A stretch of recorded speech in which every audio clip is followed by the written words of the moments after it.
Hello, ladies and gentlemen, and welcome to another WWE Fantasy Log. We are the League of Opinionated Gentlemen. I am, as always, your host, James Phoenix. With me, as always, are Jeff and John. Hey. What's up? A little late tonight. Sorry. But we're going to do our usual stuff. We got some news, we got the week in wrestling, and we're going to end with just a little bit of prediction about tomorrow evening's Battleground. Dun, dun, dun. Indeed. So, per the usual, we're going to kick that off with the news. And let me get my news sheet up. Here we go. News. All right, let's open this up. So, of course, last week, right after we finished recording, there were updates to two of our major stories. I'm going to do one now and one later. Let's talk about this. So, more details are coming out regarding the cancellation of Talking Smack. Let me close this out. According to an article by Sports Illustrated, originally, one of the reasons for canceling was it wasn't due to the lack of viewers, because it did not serve the company's best interests, and that Vince was unhappy with the show. The cancellation upset talent backstage because the unscripted nature played a pivotal role in its demise, and supposedly McMahon wanted to eradicate it entirely, even though it's supposed to continue after pay-per-views for the time being. However, that was later contradicted by another statement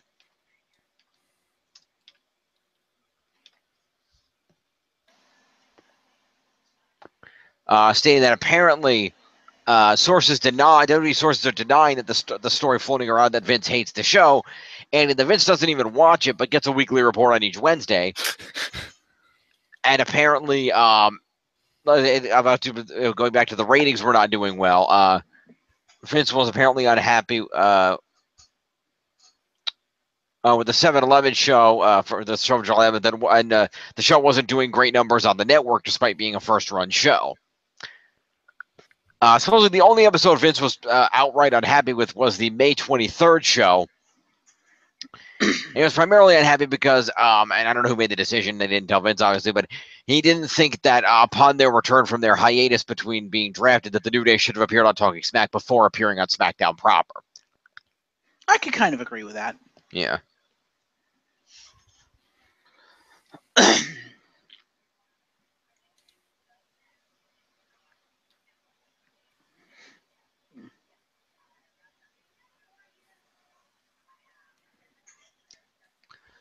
All right.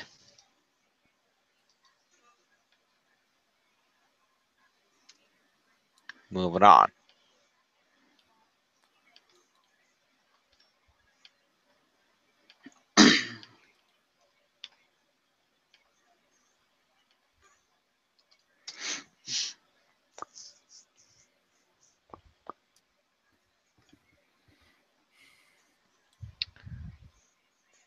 So it's been reported over the course of the week, again coming from Sports Illustrated,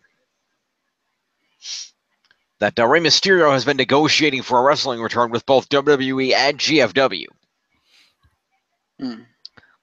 He's currently under contract with Lucha Underground through their third season, which is scheduled to air in September on the El Rey Network. But following the expiration of that contract and a 90-day no-compete clause, he'll be available.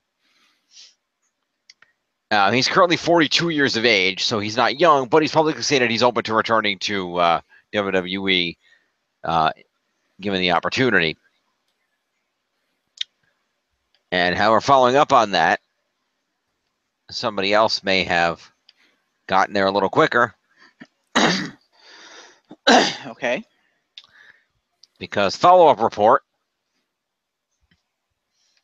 indicates that apparently Rey Mysterio has a contract offer in his hands from GFW. According to PW Insider, he was in Nashville, Tennessee, Monday evening to visit with friends in WWE who were in town for Raw. They also claimed that Mysterio met with GFW officials on Monday to discuss a deal that would bring him to the promotion for the first time ever.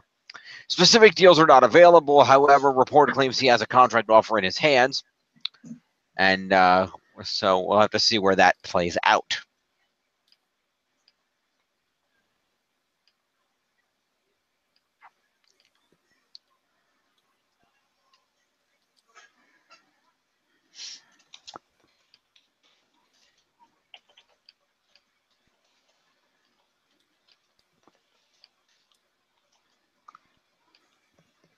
All right, moving along. Don't want to do this one next. What do I want to do next? Do it. I'll say that one for later. Let's do this one next. Let's do this. Sorry. You know we save the big ones for last. That's how we roll around here. I don't know what it is, though. I'm just saying shit. Go ahead. So, there were some rumors floating around this week that nude photos of Kevin Owens leaked. Yeah. He finally responded to the issue on Monday, taking to his Twitter, stating, "Just landed in Birmingham and saw these ridiculous claims," said Owens. "How laughable. There's some incredibly pathetic people out there. Get a life." In a separate tweet, he added, "If you think that's actually me, you're as dumb as the morons who started this stupidity. Although I have to admit that I'm now considering getting a nipple piercing."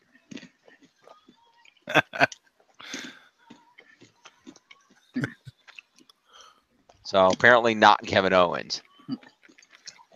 A Kevin Owens Triple X show. Yeah, right. Make him say Kevin Owens. Kevin, oh.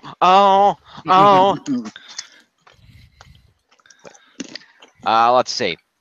Another big story that came out this week, and this one was just all over the news everywhere. Uh-huh. Much like the ending of that sex tape. Yeah, pretty much.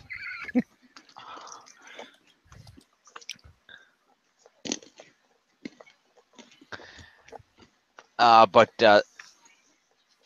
let's see. Apparently, just a few days ago, back on Wednesday, SmackDown Commissioner Shane McMahon was making a trip from, where was he headed to? Let's see. Trying to see where it said he was coming from and to.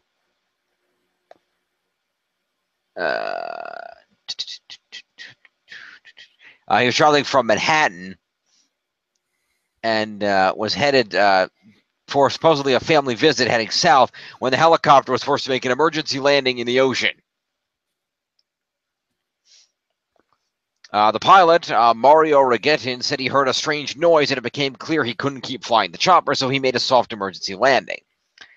Shane said that Mario was super calm, which made me super calm, and we landed perfectly. It was still a bit of a scare, but they were both okay. And there was apparently like a bang noise that triggered the emergency landing. But there's still been no statement as to officially what that was that made the noise and what caused the landing. But they are both okay, thank goodness, so that is good.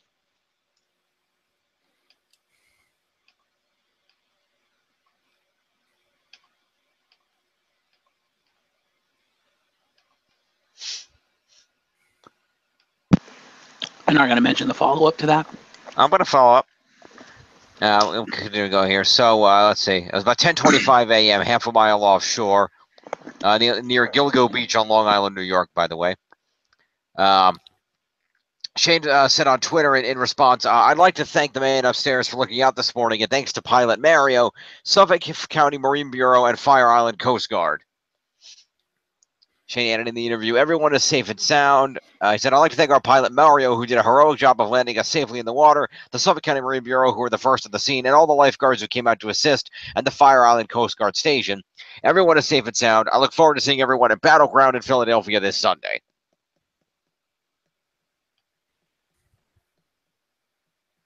And there were some other opinions on this. One in particular that I would like to I noticed was that Rusev sent out a tweet after this, stating something to the general effect of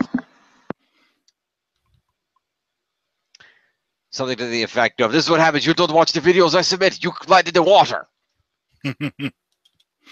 Of course, in reference to the videos Rusev submitted about his impending return and demanding of a title shot that were ignored prior to his return on SmackDown last week. Or the week before, rather.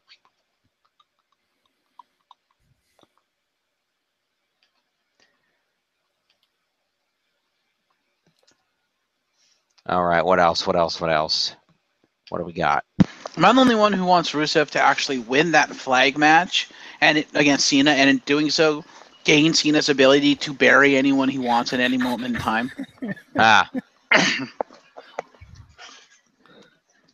Well, no, they did that with Roman Reigns. He's gained the Undertaker's ability to main event a match, even if he's not the champ or in a title match. Yeah, but I don't know if other wrestlers can ability or if it's just Roman Reigns. Yeah, I think it's I don't think it's just that you beat people and you can gain their powers. I think it's Roman Reigns' specific power to gain other people's powers. Yeah. Super Fighting Samoan Roman Reigns. I was about to say he's Mega Man now. Now I've got your powers. I was gonna say Rogue, but that works too. He keeps them though. True. That's Rogue true. has to touch him a long time to keep him. That's true. I don't know if it's happened more than once, but Now this is my yard. Sugar. Rogue versus Roman Reigns. What happens if she touches him? Dun dun dun. Ooh. She joins the Brotherhood of Evil Mutants.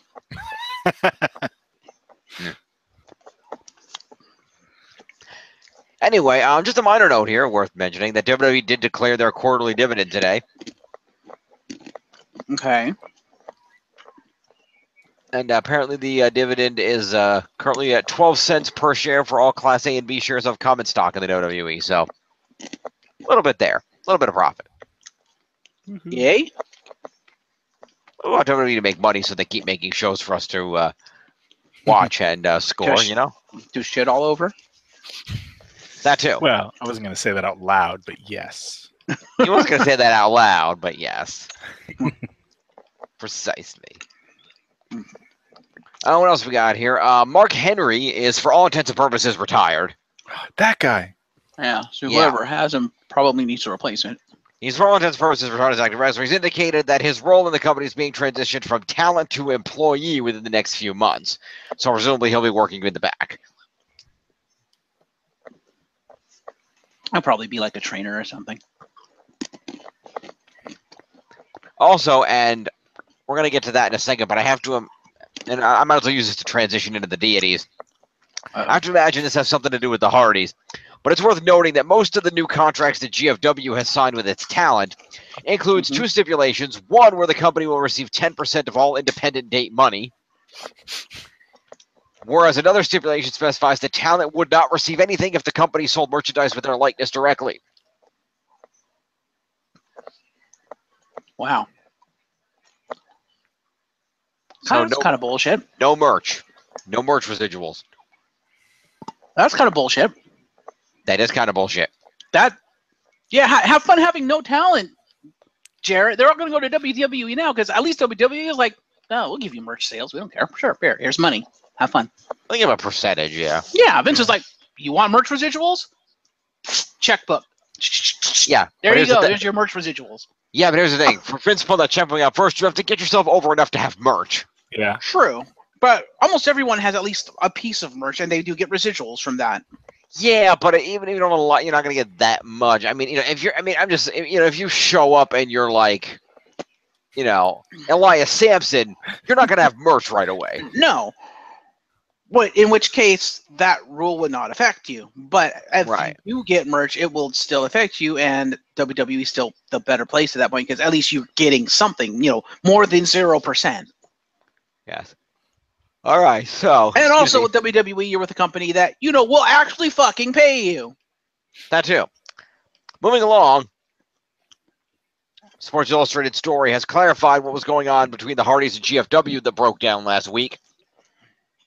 According to the story, the two sides were close to an agreement within the last month, with the Hardys paying between $10,000 and $15,000 for the rights to the trademark, and the deal would also include the non-disparagement clause Remy referenced, and it would amount to $1,000 for the first event and $5,000 for everyone thereafter. The Hardys are also going to sign the press release, ending the entire fiasco on a positive. No, wait. I did this article last week, didn't I? Yes. Okay, moving on. I couldn't remember because the date when it came out, it was iffy. Or did I just read it to you off air? I remember you mentioning it on air. I don't remember the specifics. So because I think what happened was this came up. This was the article that I read to you guys right after we went off air because I happened to have the wrestling set up, and I went, and of course now we have an update on our two main stories. I'm gonna finish reading it anyway. Okay. And $5,000 for every offense thereafter. The Hardys were also going to be signing off on a press release to end the fiasco on a positive. However, once those terms were agreed to, Anthem Sports wanted 50% of all revenue generated by the Hardys, including that of Jeff's art and music. Something the Hardys thought was a monumental heist and money grab. The Hardys are obviously confident in winning a legal battle that ensures ensues they have begun hinting at referencing the broken gimmick on TV. And the rumors that if Anthem's aim is to profit off the Hardys' merchandise sales, that'll be a tough sell, as the brothers are going to refuse to endorse the products and will likely publicly tell their fans not to purchase the products. Well, number one, both of those are fucking illegal, so fuck you, Howell. Because you can't claim royalties on something that you legally don't own, aka Jeff's personal music and art. That has nothing to fucking do with TNA or wrestling. So fuck you. Number two, you can't come in and be like, we want 50% of the residuals, because that's not the Hardys to give away. That you go through WWE with, because WWE is the one that would be controlling all the merch sales. Except they wouldn't. Really? The WWE will not sell broken merch if they don't own the gimmick. Because the Hardys themselves would own the gimmick, they would be in control of any and all merch sales. WWE might ask for something small. WWE might ask for something out of it because the Hardys are using the gimmick on their show. But WWE would not themselves produce or promote the merch because they don't own the gimmick, and that would become a legal situation. I get the impression that like Anthem is like, oh yeah, like they hammer out a deal and they're like, okay, and they're like, cool, and the Hardys are like, all right. Later, and they're like, oh wait, one more thing. Then you also have to do this. And it's like, what are you fucking doing? Yeah, it's like, you're not Uncle. Finger. Fuck off. Stop altering the deal. Yeah, you just can't be like, one more thing. It's like, no, no, Uncle, no. Sit down and have your tea. One more. If you're a nerd out there and you got that reference, thank you. Anyway, also Sports Illustrated sources indicate that prior to this, the WWE signing, Impact Wrestling tried to sign Jeff Hardy to a lucrative offer, but offered Matt only a fraction of what he was previously making. And then Jeff Hardy promptly flipped him off. Matt was also told he was going to get a position on the Impact creative team, but that offer was rescinded, instead given to Jeff Jarrett.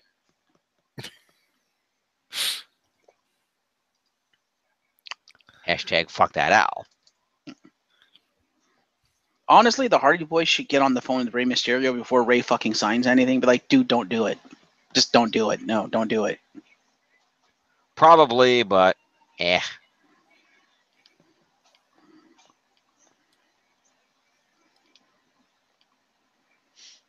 But you got to remember, though, Impact/GFW is run like WCW. If you're a big name, you can pretty much extort anything you want out of a contract deal, including full creative control.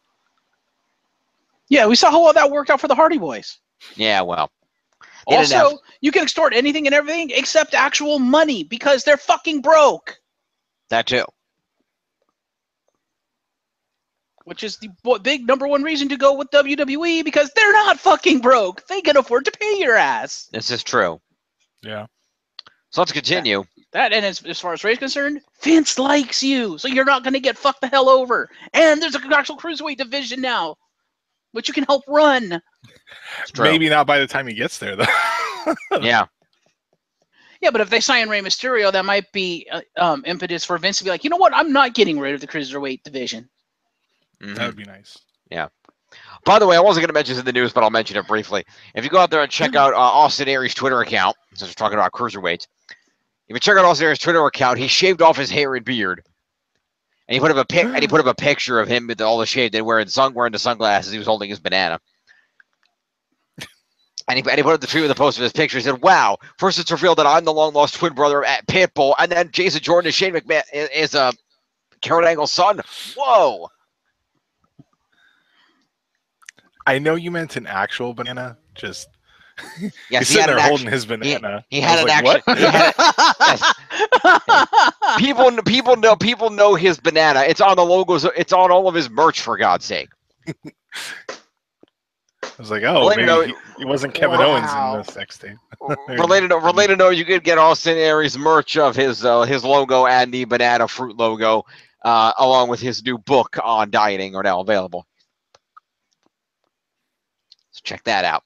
In the meantime, let's talk about somebody that's still under contract with the WWE.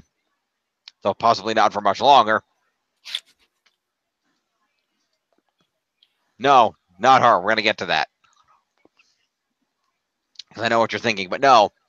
Instead, we're going to have ourselves a little conversation about the reigning, defending, undisputed WWE Universal Champion, UFC Universal Champion, the Conqueror, the Beast, Brock Lesnar. Na na na na na na na na. Hey hey hey. Goodbye. Reports indicate that Brock Lesnar will be returning to UFC to fight at the November 4th pay-per-view at Madison Square Garden. If he passes the drug test. According to Talk MMA, subsequent reports, he's sure to be returning to UFC in the near future. At Talk MMA, which has broken some stories in the past, reported Lesnar and Heyman were recently at UFC headquarters to meet with company officials during their annual International Fight Week. They should be taken strictly as rumor until confirmed otherwise, but the reports making the rounds are that he will be returning to the Octagon for his next fight as soon as November 4th, scheduled for Madison Square Garden. So we will see if that comes to pass, but I have some follow-up articles. Check out some follow-up information. Copy. Making copy. I was just thinking you were going to say that. Don't justify Rob Schneider's existence. Yeah, He's funny. He's just not that good in movies. No. He's a anti-vaxxer, so fuck him. He's a what? He's an anti-vaxxer. I have no idea what that is, but okay. He's against vaccines. Hey, Yeah. okay. So he's a dumbass, so fuck him. Pretty much. No. And from what I've seen, whatever you do, don't go see Norm of the North. Dear God.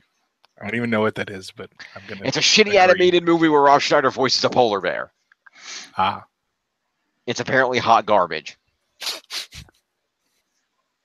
It's so bad that Rob Schneider is the protagonist and the villain is Ken Jeong.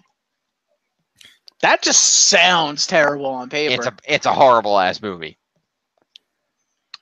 But you can see a great review of it right now over at channelawesome.com by the Nostalgia Critic. He took one for the team. He did. He's taken many for the team over the years. He has. There's a reason why that man is bald now. He has kids? I don't know. Does he? I don't think he's got kids yet. Does he? He does not have any kids. Neither does his brother. Angry Video Game Nerd does, though. He has two. And he's the calmest of the three of them. Anywho, as reported before, Brock's WWE contract is scheduled to expire after WrestleMania 34 next year. But according to Wrestling Observer Newsletter, there are option years that can be tacked on if neither side informs the other they want to terminate the relationship. To report a Pro Wrestling Sheet, the story goes, Lesnar has told WWE he doesn't intend to re-up his current deal for another year, and that's why he re-entered the US ADA testing pool in order to keep his options open, as well as likely leverage discussions with WWE, which makes sense. If you don't want to pay me exorbitant money to sit home 2/3 of the year, I'll just go to UFC.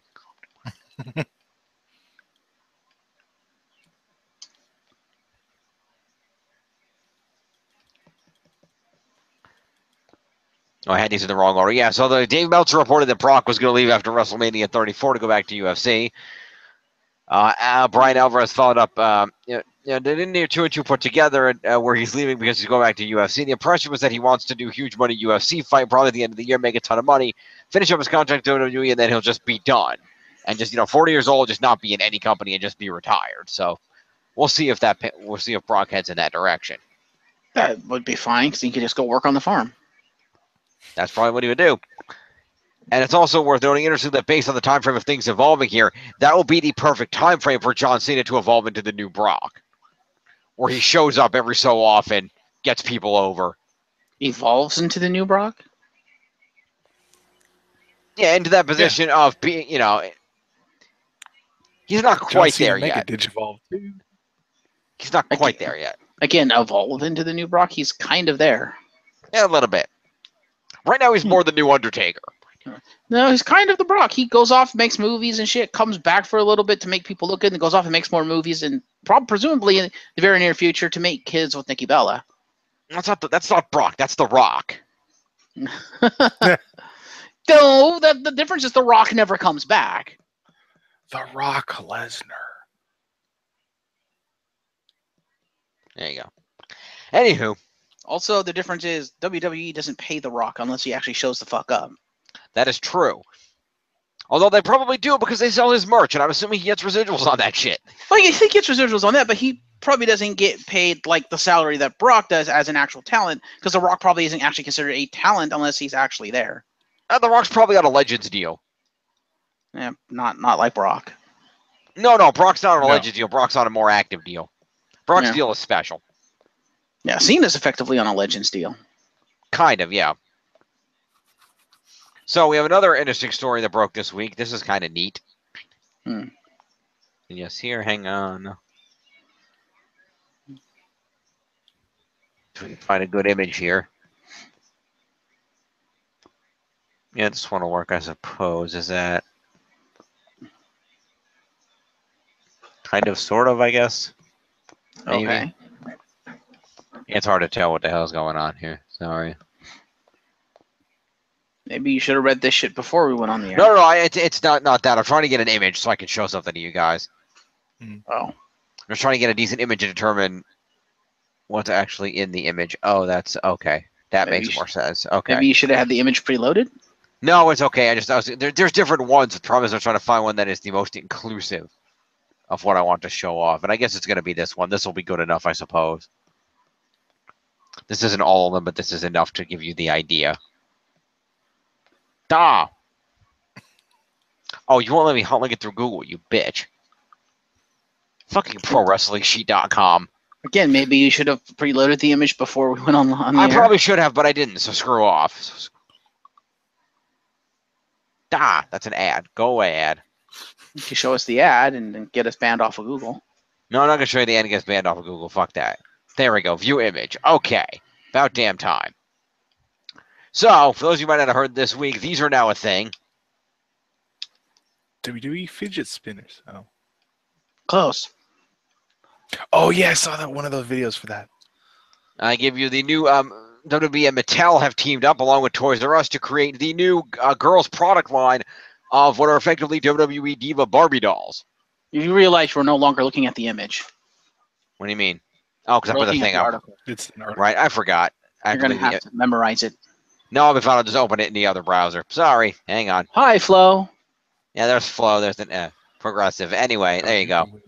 Just give me a second, and I'll just open that link in another week. Okay. No. Just no. Let me just grab this link real quick, and then I'll go back over. All the fucking no. Why all the no? Because, no offense to Natalia, she's not a fucking model. Not even fucking close. Like, the proportions are completely fucking wrong for Natalia. I'm assuming it's the same proportions for all of them. It is. And some of them work. Her, not even fucking close. And I think that's a bad body image for girls, so no. Hers looks kind of cool, though. It looks cool, yeah, but it's not her. The body is completely fucking wrong. Wait. Because Natalia is like her father. She's stocky. She's not a fucking supermodel. She's not Candice Michelle. I'm sorry. She's not Trish Stratus. Wait, what, John? You seem perplexed. No, I'm trying to figure out who all of them are. I don't see the Bailey one that I saw before. There is a Bailey one. She's not in this image. Yeah. Who's the one to the left of Natalia? In the black dress? Yeah. Stephanie. Is that like supposed to be Steph or something? Yeah, I think that's Stephanie. Yeah, left to right, Bria, Nikki Bella, Sasha Banks, Eva Marie. No, wait, is it two Nikkis? No. So Brie Bella's definitely on the left. Nikki's obviously in the center. So then, yeah, in the dress, who's that in the dress then? Next to Brie? Yeah. Alternate Brie. I don't know. Possibly, because I think the one next to Natalia is Natalia, because it's the same hairdo. No. I thought that might be Lana or something. Look at the streak. It's literally the exact same hairdo. Yeah, but you know how toys work. They're like, no, it's someone totally different. I think that's Natalia in a dress. But I think each of these is showing the superstar doll. Okay, this is 4 dolls in their wrestling gear and then in a dress. Ah, nice. So it's Brie, Sasha, Nikki, and Natalia in their wrestling gear and then in a dress. I see. Gotcha. Showing off the different attires. Yeah, and I would say the only one that truly works is Sasha Banks because she's kind of a twig. Which is not a bad thing. It's just that's how she is. Yeah, So that actually kind of looks like Sasha. Yeah, hang on. We can show off. There's some other images here. Let me see. Yeah, I saw the video of Bailey and. Yeah, here you look at this one here. Becky. You can see something else. This is Charlotte, Becky. That's Alicia Fox in the short skirt, and then this is Eva Marie over here. Alicia who? Eva Yeah, exactly. who? Alicia Fox. Oh, her. Eva who? There's no one by that name that works for WWE. Apparently there is.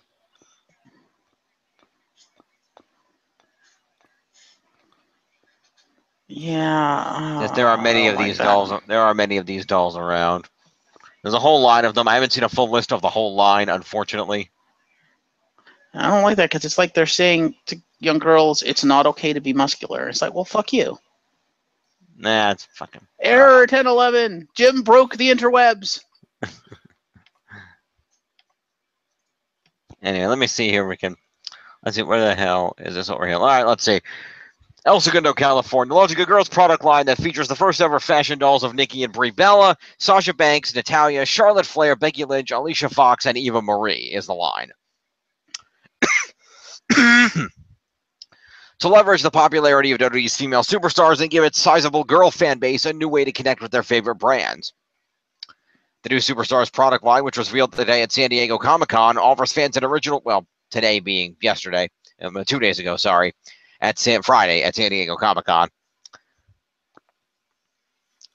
Lost my spot. Offers fans an original way to play it. Includes the following: 12-inch fashion dolls articulated and come with multiple fashions inspired by Nikki and Brie Bella, Sasha Banks, Natalia, Charlotte Flair, Becky Lynch, Alicia Fox, and Eva Marie. Role-play items include WWE Women's Championship title belt with authentic styling and sleek metallic medallions. In addition to whoa. It is not a title belt.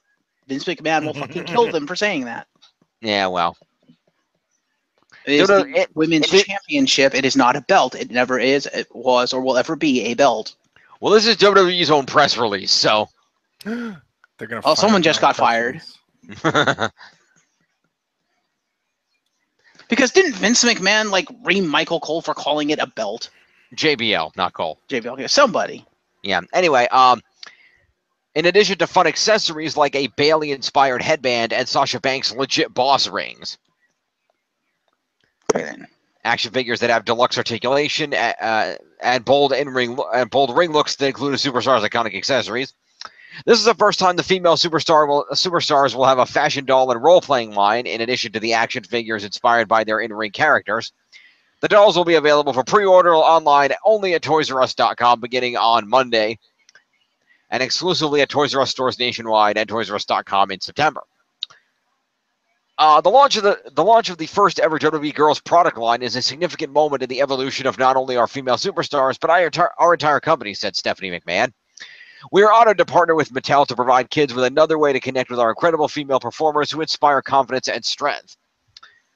At Mattel, we have a deep understanding of how girls play and are proud to be WWE's partner in bringing the first ever female superstar fashion doll line to fans, said Lori Pantel, as Senior Vice President and GM for Girls Toy Box. This line shows girls they too can be a WWE superstar and fits well within our portfolio of girls brands by offering unique doll aesthetics with empowering messages. Right now. Yes, and inspire confidence and strength with dolls with no muscle. Also, why are they all the same height? Natalia's fucking short. She's not the same height as Nikki Bella, not even fucking close. To be fair, it took, I think, 26 years for wrestling figures to do that kind of shit. You look at the old ones, they're all the same height and build. I also say they better not come out with a Nia Jax figure because I'm done at that point. I'd be like, no, fuck you. You've just done insult to Nia Jax. Because Nia Jax... She's a big thing. Well, the thing is, she wasn't that skinny since before the accident because she was like a supermodel from what I understand. But then she had the accident and was unable to actually work out and stuff. That's why she started to gain the weight. And then she started working out. So she's in good shape. but she, never really dropped that weight again. That's why she's a bigger girl, which is perfectly fine. But if they come out with her on this line, she's going to be a fucking twig. And it's like, well, that's just kind of insulting Nia Jax and women like her. That's why she's not like most girls. Exactly. Would have been the better way to put that. So I'm like, they better not fucking do that. I'm waiting for the karma figure. Oh, dear God. So would she then come out and destroy her own doll? I don't know. Yes. Also, I have to say another way these dolls are inaccurate. If you look at the dolls, Brie and Nikki have the same bust size. That is woefully inaccurate. I don't think anyone ever argued that they were accurate. No, not really. And one more thing, I measured them in head to toe. They do not fit within the 1 to 6 scale that was promised on the back of the box. Flips computer. I am so confused about these action figures. Thank you. Yes. No, I'm just saying, if your whole tagline is... You can't. I'm sorry, you just can't really. Okay, they're two figures. They're not gonna be accurate. That's like complaining in the '90s that you bought some action figures and Disco Inferno was the same size as the Big Show. Well, sure enough, I'm saying if your whole tagline with this thing is you're trying to inspire and empower a young girl and stuff like that, you can't say that in the released dolls that are like Disneyized versions of the fucking divas. It doesn't work. There's a reason Disney got reamed for trying to pull that shit. Well, why not? They released tons of action figures that are unrealistic expectations to boys unless they start juicing like Jinder Mahal. No, I believe it was a special diet of eating steroids. but to be fair, also the proper height for me to get 2 of them and make them make out when no one's watching. But allegedly. Allegedly, yeah. But to be fair, that same line, they did make divas of the said line, Jim. So. And they were kind of just as horrible. They were, but probably more accurate than these things. For some divas. I don't know. I probably have one of them. Allegedly. So I have like 4. No, I have like a couple old wrestling figures. In a 2-pack. That's the only reason I have X person. Yeah. I have a Vince that looks nothing like him. It's amazing. Yeah. I love how infrequently they update the toy lines too. Like, I haven't been there in like maybe a month or 2, but the last time I walked into the local Kmart, they were still selling a 3-pack of Los Matadores and El Torito. Oh, we know they're going to be woefully out of date. It's the whole reason fucking Rusev got fined and never got TV time until now. It's the whole reason Shane completely ignored his text. That's why you led to the water. Yeah. Yeah, because as we talked about on the show about a month ago, he fucking cut his hair and they got pissed off because they're like, you're having a fucking toy come out with long hair. Now it doesn't match. What the fuck? Yeah. Pretty much. My response is, yes, but you pull the same shit with the video game. Karma's a bitch. Now deal with it. Yeah. Fair enough. Moving along. Let's get back into what for the second week in a row is going to be our major story, our biggest story of the week. And that's Mexico versus England. So, Alberto El Patron has been stripped of the WAW World Championship owned by Paige's family. Oh, wow. Oh. He's been stripped of the undisputed World Heavyweight title in the WAW promotion, which is owned by Paige's family, the Knight family, her father, Ricky Knight, specifically. They issued the below statement, which doesn't mention Alberto by name, but says, and I quote, the WAW... by the way, read the quote. No, I'm going to. I'm trying what the fuck WAW stands for. What do they don't say. Anyway, the WAW Undisputed World Heavyweight Championship, that's a mouthful, has been declared vacant at last night's Academy show in Costesi following a unanimous decision by the WAW Championship Committee. The WAWCC's decision was announced by Zach Knight, that's Paige's brother, but no information was revealed regarding the crowning of a new champion. Since the announcement, several individuals have announced their desire to compete for the title. Both European heavyweight champion Robin Lakeem and British heavyweight champion Aaron Sharp have already revealed their desire to add more gold to their repertoire, as well as former world heavyweight champion Brad Slayer and former European heavyweight champion King Kendo. With 4 WAW's top competitors already eyeing up the most prestigious title, will anyone else step forward in the hope of gaining public support? A 32-man tournament has been announced to determine a new undisputed world heavyweight champion over the course of the rest of 2017, with the final taking place at Epic Studios, Norwich in December. The entrance into this tournament will be deliberated by the WAWCC over the coming weeks before brackets are announced. End quote. Announcement comes a week after the incident in Orlando Airport between Alberto and Page made headlines. Page's brother Zach wrote on his Facebook that he's worried about his sister and accused Alberto of domestic violence. He's also currently suspended by GFW. The rest of it's just stuff we mentioned last week. Okay, moving on. Yes, moving on. So he's down 1 belt. I love that he had the belt from his fiance's wrestling thing. Yeah, you earned that, buddy. You Triple H'd that one. Mm-hmm. Yep. So, in the more serious side of the report, reports coming out again courtesy of this time Pro Wrestling Sheet. Actually, no, he didn't Triple H because Triple H did it right. He got the belt first and then got the girl. No, I distinctly recall an episode of Raw when Brock refused to compete on Raw when Triple H was handed a belt.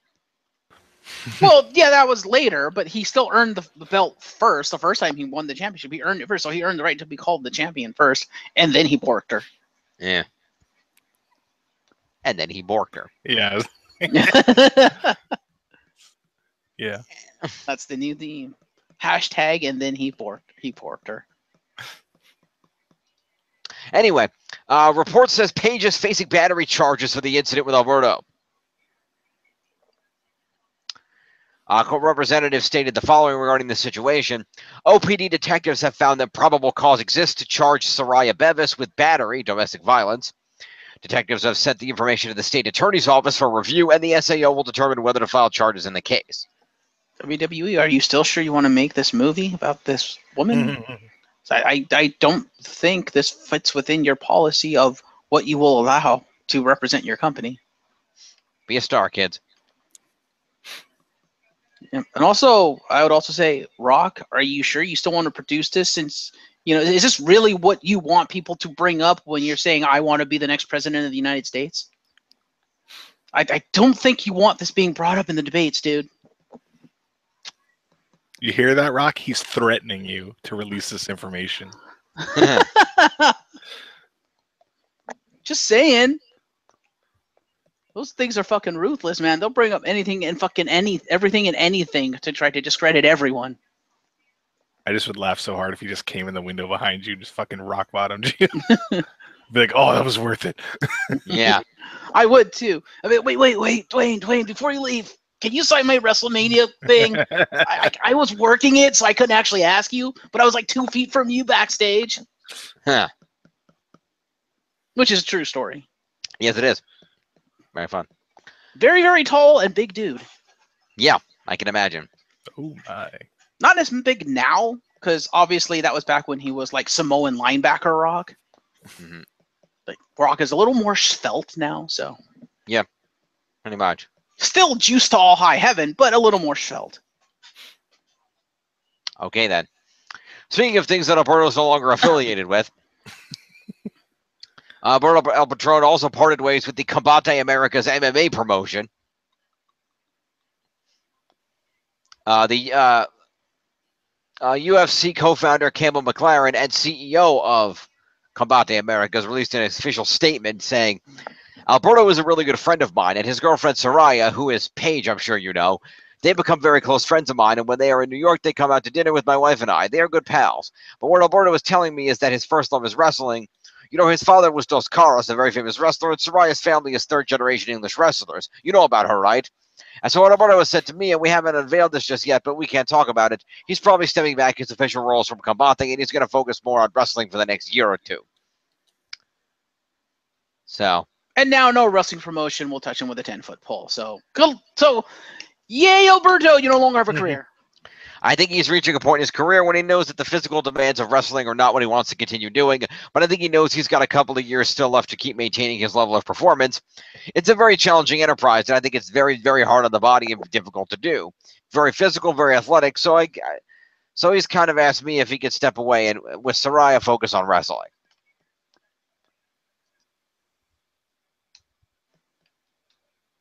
And lastly, as Del Rio turns. Okay, then.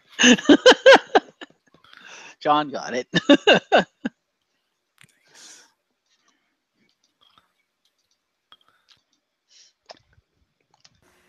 So anyway, the folks at Pro Wrestling Sheet were reporting that she was charged. It was noted on the past year pages dealt with a lot of issues, blah, blah, blah, blah. It's noted if the former Total Divas cast member does in fact face the battery charges as a result of the airport incident, it will probably spell the end of her WWE career. The current policy would call for her contract to be terminated. The WWE policy reads as follows, and I quote, WWE has zero tolerance for matters involving domestic violence, unless your name is Randy Orton, child abuse, and sexual assault. Upon arrest for such misconduct, a WWE talent will be immediately suspended. Upon conviction for such misconduct, a WWE talent will be immediately terminated. Unless your name is Randy Savage. Oh, yeah. Dig it. All right. So with that, we can get into the normal stuff. Let's fire it up and see if we can get through this. Do it. We're doing it. We're doing it. All right. Where's my screen? All right, all right, all right. No.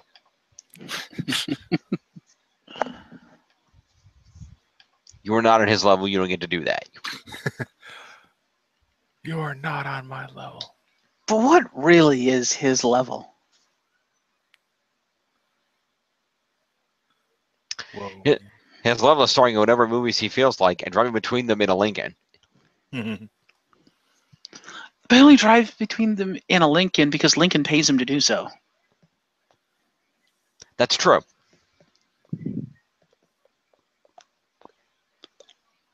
Otherwise, given where he's from and where he lives, he'd probably be rather driving a pickup truck. Where's he from and where does he live? Texas. Really? You couldn't tell by his southern drawl? I can tell you the draw. I didn't know where in the South he was from. Yeah, he's born and raised in Texas. He lives in Texas with his family, I believe. Well, no, he might live in LA now, but yeah, he's a Texan. All right, fair enough. No, says he lives in Austin. So he does still live in Texas. Fair enough. Indeed. Fair enough.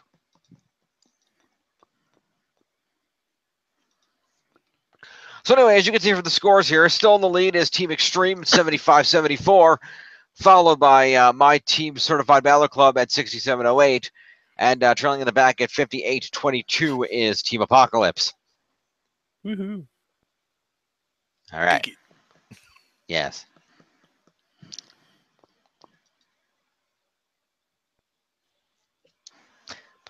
See, when you say it all sad like that, now I can't tell if you're doing Randy Savage or if you're doing the lizard on the front of the box of Smacks. Why not both? They still make Smacks. I have no idea. I'm going to say probably. That was a good cereal.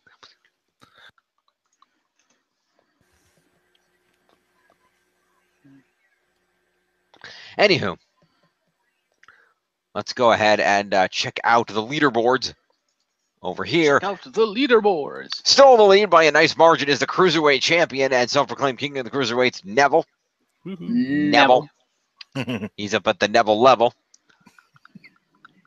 And second is the U.S. Champion AJ Styles at 534. The new face of America, Kevin Owens, comes in at 527. Followed by the Intercontinental Champion, The Miz, at 517. The WWE Champion, Jinder Mahal, at 508. The Raw Women's Champion, Alexa Bliss, at 499. Samoa Joe coming in at 448. Finn Balor at 446. one half of the Raw Tag Champs, Cesaro at 445, and rounding out the top 10 is Seth freaking Rollins at 439. Excellent. Indeed. Put those guys in order.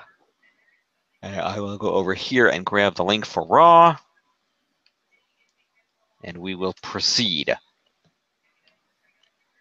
Fair warning, Raw didn't have that many matches, and most of them didn't have endings. Yeah. Okay. So the July 17th Raw emanated from the Bridgestone Arena in Nashville, Tennessee. We kicked off with a video highlighting the Kurt Angle mystery situation. And then we go out to the ring where Dean Ambrose kicks off the program, steel chair in hand. He proceeds to call out Miz and the Miztourage, but instead he gets Seth Rollins.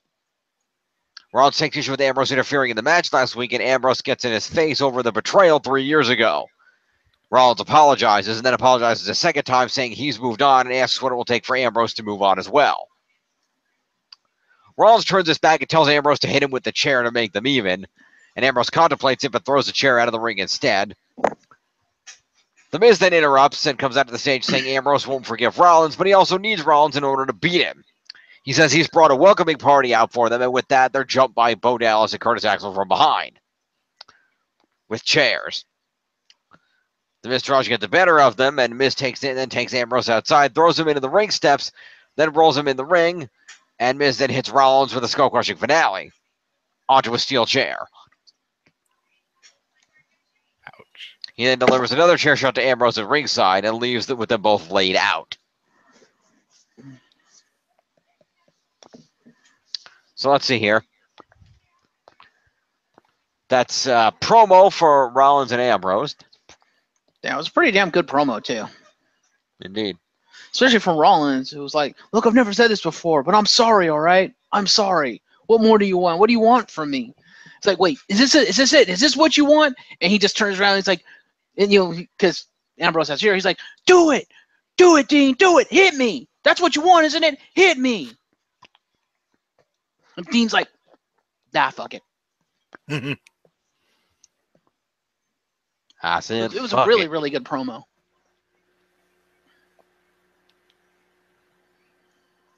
Indeed. So Dean Ambrose is going to get 5 points for that. Puts him at 319. Uh-huh. Seth Rollins is going to get 5 points. Going to put him at 444. Bada boom. Not the realest guy in the room. How you doing? And then we're going to get the Miztourage are going to get assault and weapon use each. And the Miz is also going to get a finisher. So that'd be 4 for an... Well, Miz gets a promo also. So let's do the Miztourage first. They're going to get 4 on the assault and 3 on the weapon use. There's going to be 7 points each to Dallas and Axel. 79. Curtis.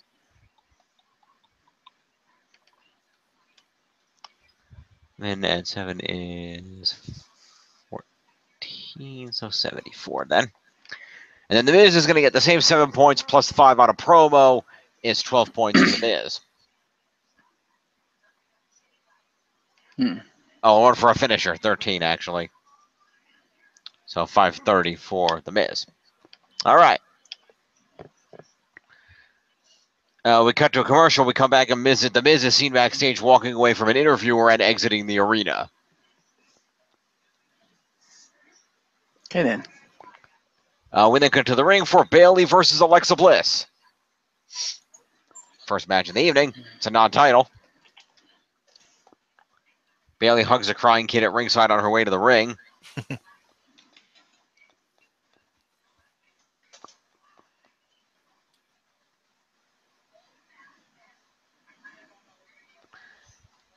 And Alexa and Bayley go back and forth. But shortly into the match, Nia Jax's music hits, and she comes out to ringside to interrupt. This distraction lets Bliss get the advantage over Bayley. But Bayley still manages to come back and take control. As Bliss rolls outside and Bayley chases her, Nia gets in Bayley's face, which leads to Bliss sneaking around and cheap-shotting her. Sasha Banks then makes her way out, and she drops Nia at ringside, which distracts Alexa, leading to Bayley nailing her with a Bayley to belly for the win. So that's going to be, so Sasha and Nia are each going to get an interference.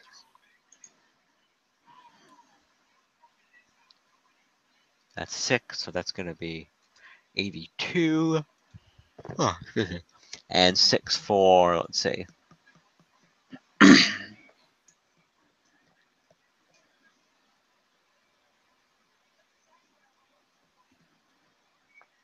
Nia, no, Pastor. There we go. 82, okay. And then Alexa competed in the match for 5 points and had no moves, so 5 points to Alexa. Puts her at 504. Indeed. Bayley gets 20 for winning, 5 for competing, and 1 for the, no, she had 2 moves actually.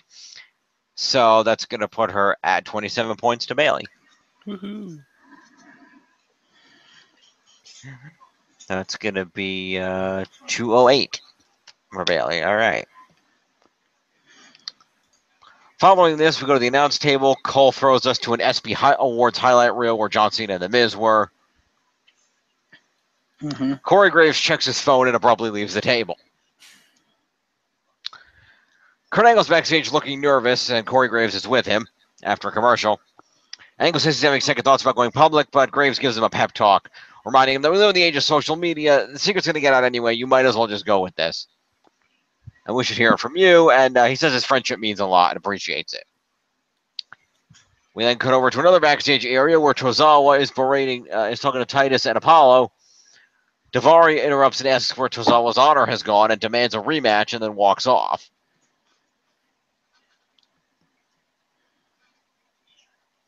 So promo to all 4 of those dudes.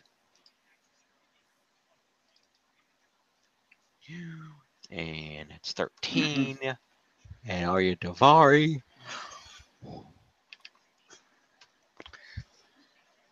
Seven. And Apollo Crews. Well, 3 of those guys have A's. And then Titus.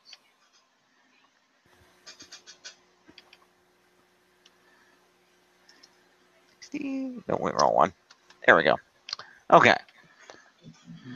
After this, we cut to the ring where we have ourselves a cruiserweight tag team match player, with Gentleman Jack Gallagher teaming up with Mustafa Ali to take on the Brian Kendrick and Drew Gulak.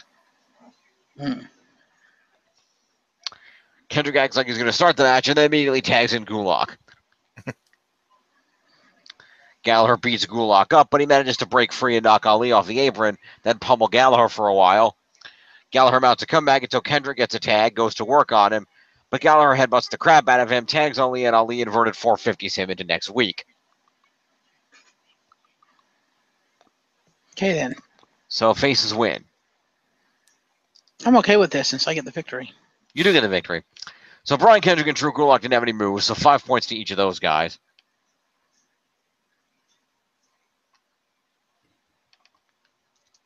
Marty. Drew Gulak. All right.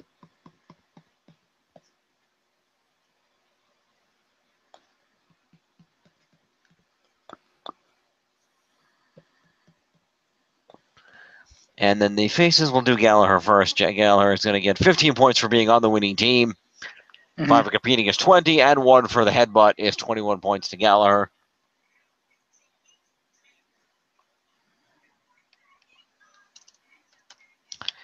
And then we have ourselves Mustafa Ali, who's going to get 20 for winning, 5 for competing, and 1 for the inverted 450 is 26 points to Mustafa Ali.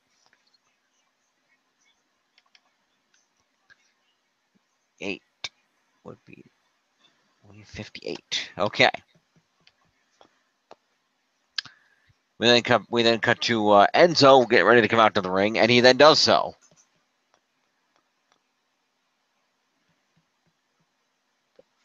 Enzo proceeds to cut a promo. He puts himself over, saying he does better promos than Cass, and pointing out that Cass, being 7 feet tall, never won them any title belts. It's true. He says Cass tried to throw him out of his life, but he's still in it. Shows us the clip from last week with Cass and Big Show. Says Cass wrote a check he couldn't cash and he sucks. Cass has a foot and 100 pounds on him, but Cass folded like a lawn chair when someone his own size got in his face. Cass comes out to interrupt with his new entrance music. Says Enzo's always running his mouth and hasn't learned his lesson, so he's going to beat some sense into him. Cass hits the ring and Enzo climbs out, hops into the crowd saying, well, here's what I'm going to do. I'm going to hop over this barricade. I'm going to sit out over here, and he grabs the folding chair and sets it up. He says, kid with the Enzo hair, come here. Come over here and sit with me. Yeah, actually, he hops into the crowd. He's like, okay, this is what we're going to do. Hey, you got a chair? Can I borrow that chair for a minute? And he like takes a chair and he sits down. He's like, I'm going to sit right here. And then what you said, hey, you kid with the Enzo here. Come here, let's sit with me. Let's watch Big Cass get his butt kicked. Well, it's the Big Show. And then Big Show hits the ring and pummels Cass into next Monday. Pretty much. They start brawling around ringside. Throws Cass into the barricade multiple times before Cass fights back with some right hands.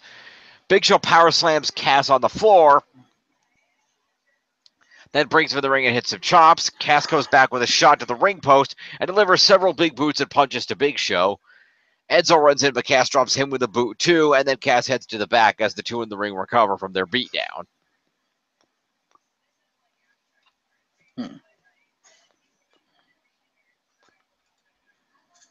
So that's going to be a promo for Enzo and Cass, and then an assault for pretty much everybody. Mm-hmm. So let's see. What is their tag team name? The End Show? Yes, End Show. Yes. End Show Amore. Yes. Yeah.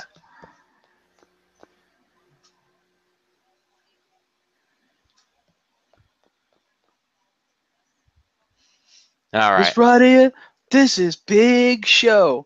And he's the world's largest athlete. And you can't teach that. Yeah.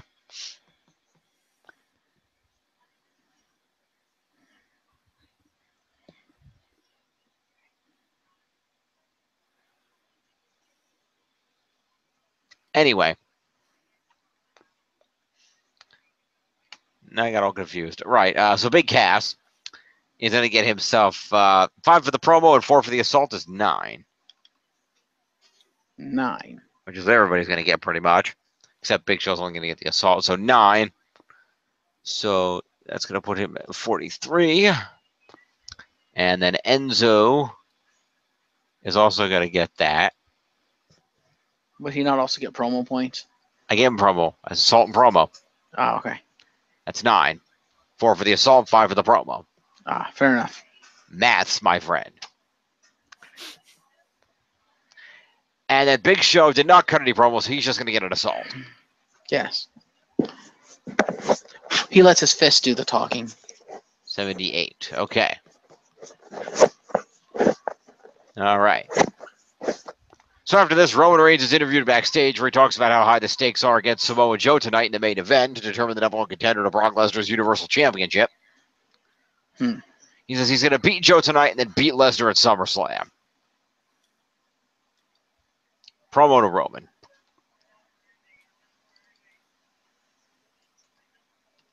All right.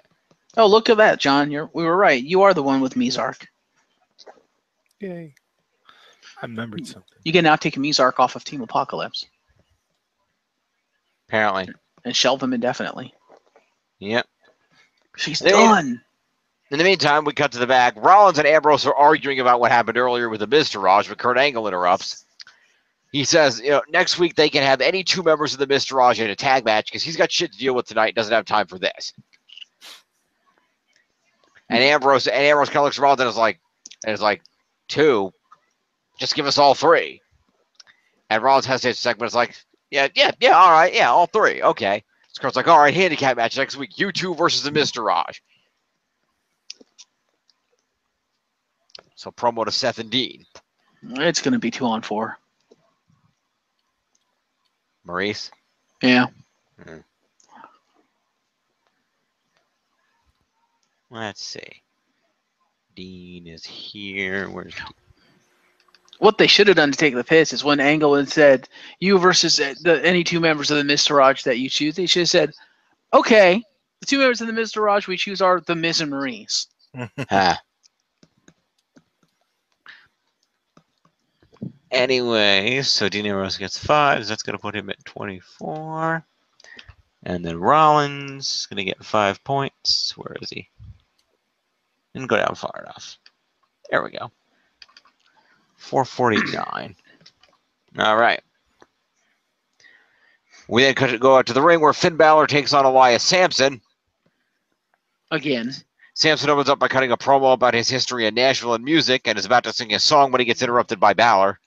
And he stalled for a hell of a long time that he could have been singing his song before Balor's music interrupted him. Balor strikes first, but Sampson shut him down and slammed him into the mat. Balor managed to make a comeback, took things out to ringside, and hit the running drop kick.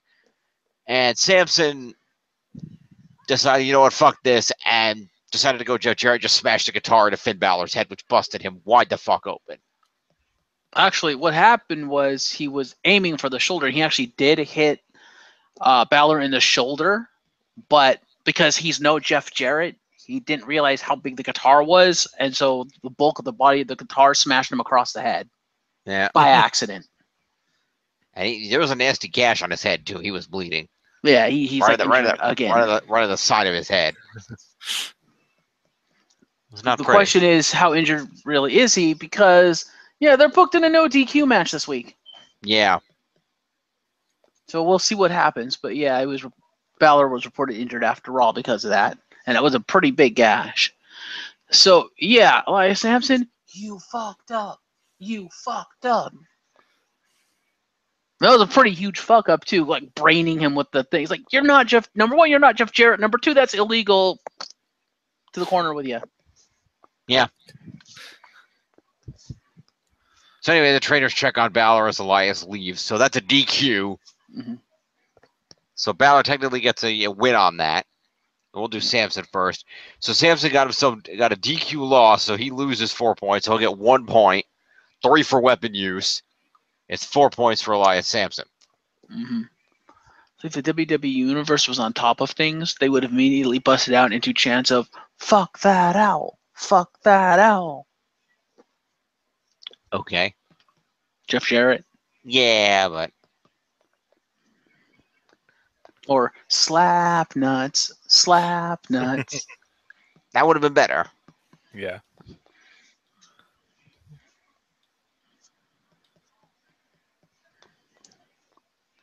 That's still one of my favorite catchphrases of all time from WWE. Joke on this, slap nuts. I remember doing that in old video games. Fair enough. Choking on this? No. I remember Jeff Jarrett plus guitar. I remember in old video games when you would set it for weapons match, you'd come out and there'd just be all kinds of weapons just everywhere, all around. When you picked them up and hit somebody with them, they all made the same sound effect and did the same amount of damage. Like, oh, look, here's an old school box wooden TV. Oh, look, here's a chair. Oh, look, here's a crotch. Oh, look, here's head. Yes. What does everybody want? It's true. Not Al Snow. Oh. Hey, look, it's a giant foam finger. Yes, that was a good one. The Steve Weiser. Yeah, yeah. I love when they introduced the backstage area and they had the WWE Shop Zone cart and they introduced the unique foam fingers. So you had like the RVD thumb and you had the Austin middle finger stuff. I thought that was kind of cool.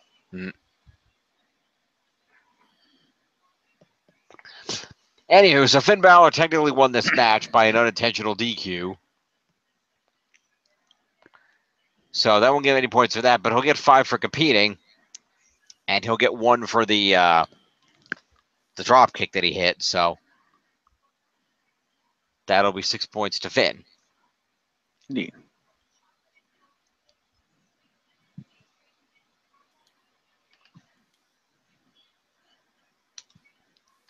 Okay. That Now for Samson, did you give him his promo points? Oh yeah, good point. Number 2, does he get OMG points for the unintentional fuck up? I don't know. What do you think, John? I want. I don't want to Uh, reserve an opinion because he's my guy. Yeah. Because that was kind of an oh my god moment where it's just like she just crimson mask and you're like, oh damn. Part of me wants to think no, because if he did fuck up, I don't want to like reward him for that. For it, yeah. But oh, it was a fuck up. He wasn't supposed to hit him in the head because it is illegal to do it in wrestling. But like I said, he misjudged the size of the guitar. the guitar. And because he did hit him in the shoulder with it because it was so big. Because it was so big, and B, because Finn is so fucking small, it actually hit him in the head too. Mm. Because Finn's head's not that big. No. Yeah, so it's a combination of him hitting incorrectly with the guitar and Finn's head just being abnormally small.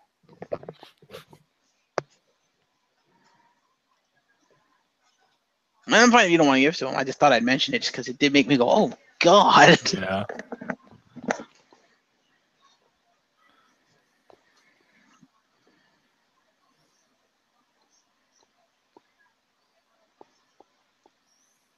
So I guess no then. Well, I'm not waiting for your decision. Oh, I said I don't. I mean, I'm fine if you say no. I'm fine with that. Yeah, sure, might as well. So it's what, 5 points? It is 5 points. Yeah, that'll be fine. Okay. Do it.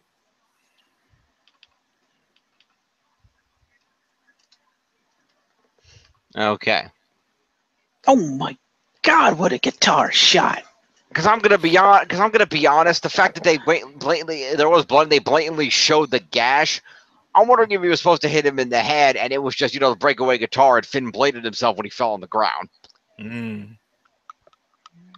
Because all the reports are saying they were supposed to hit him. He was supposed to hit him in the shoulder, which he actually did hit him in the shoulder. It's just he misjudged the size and it actually cracked him across the head too. No, that might be the case.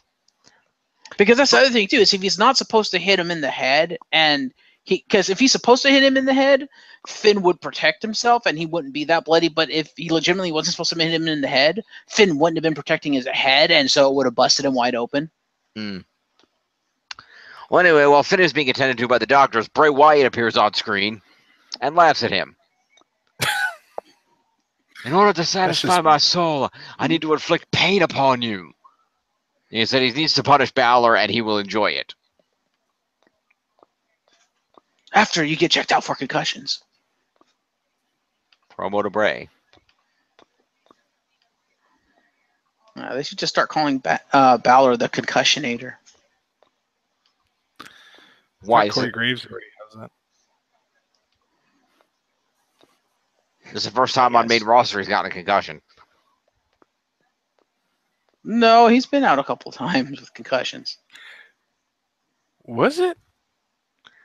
No. When was the shoulder one? Yeah, the big one was a shoulder powerbomb. That was the big one, and he's been back since then. He hasn't been gone again.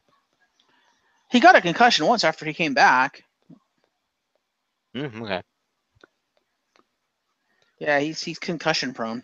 Anyway, Kurt Angle's in the back prepping for his announcement when he's interrupted by Sasha and Bayley, who argue over who deserves a title shot more. So Angle says they can have a singles match next week, and the winner will fight Alexa at SummerSlam.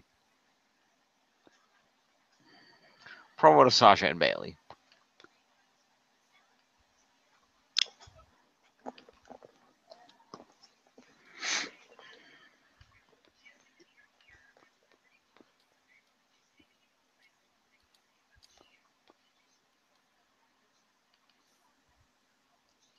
Okay.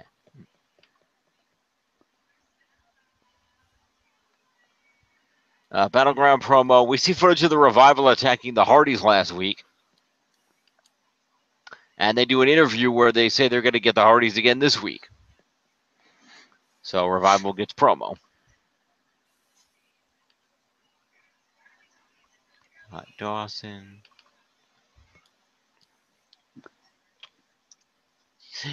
And Dash Wilder.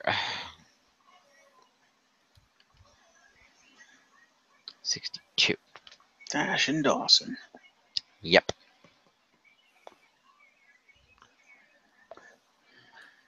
We then go to the ring for a cruiserweight rematch from last week's 205 Live. Arya Daivari taking on Akira Tozawa. With Titus in his corner. Indeed. Tozawa takes control early, but begins selling a shoulder injury, which Arya begins targeting in on, keeping him grounded.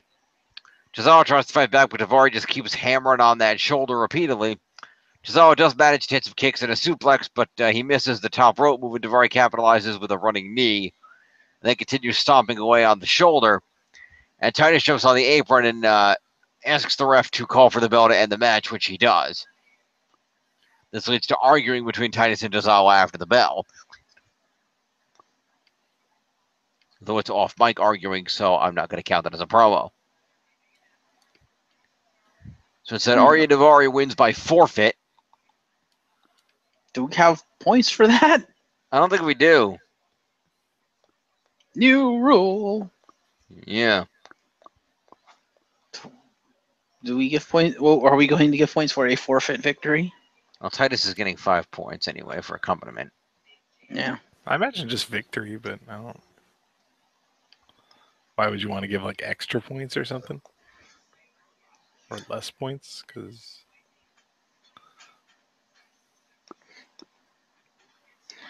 Well, I was thinking less just because he didn't actually physically win. It's just the dude gave up or his manager gave up for him. Mm-hmm. I don't know. It's not like this is an I quit match where giving up is the stipulation for victory. So, Yeah. what do you think, Jim? I don't know.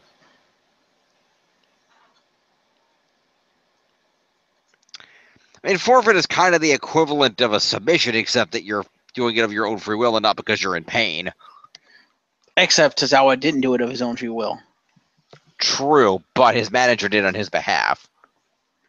Because I would put to you, currently we give no points for a DQ win, so that's why I was thinking something in the middle. You get less points, but you still get points, as opposed to DQ, where you get no points. I don't know. I don't even consider it anywhere close to a DQ, but my vote's just victory points. I don't even know who has these people. Jim, I think you might. I think you might have Daivari actually. But I know Jim has Tozawa. I know you have Titus. I know Jim has Tozawa. Jim, who has Daivari?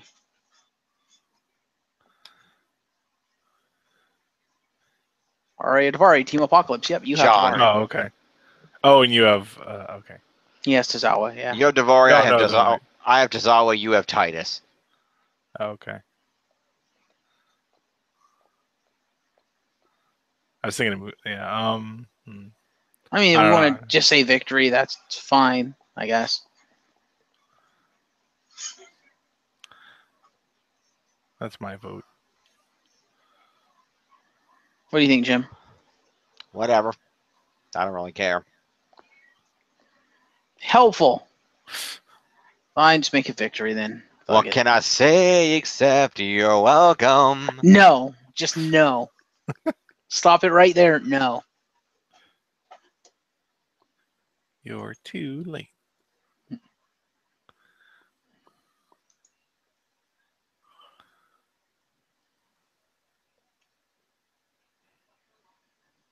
So are you going to give the points, or are you just going to sit there and stare at your screen like an idiot? Why not? Show the scores in the news. All right, let's see here. So that would be a victory to Daivari then. So 20. Yeah, 20, and let me see. Moves. Scroll down here. Daivari didn't have any moves, so that'll just be 20 for the victory and 5 for competing. Is 25 to Daivari then. 5, and then 7 is 142. And Tozawa will get 5 for competing, and he had 1 move, so 6 points to Tozawa. No. Now here's a question. Yes. Does Titus ending the match for Tozawa constitute an interference? Yes. Oh. Because he interfered in the match to end it. Very well. Okay. 24. All right. You know what? Let's do this. I was just thinking, because it was a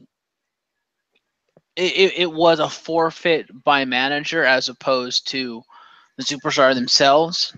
What if we penalize the manager for throwing in the title against his client's wishes?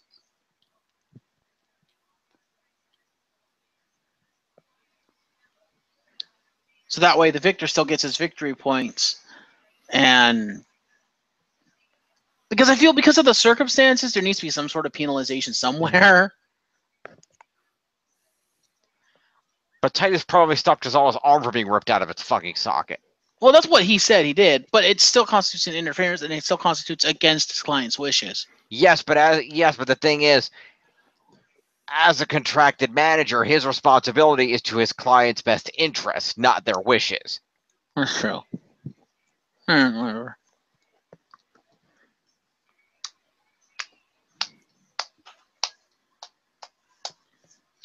We'll discuss it later. I'm leaving it for now. Let's move on. Okay.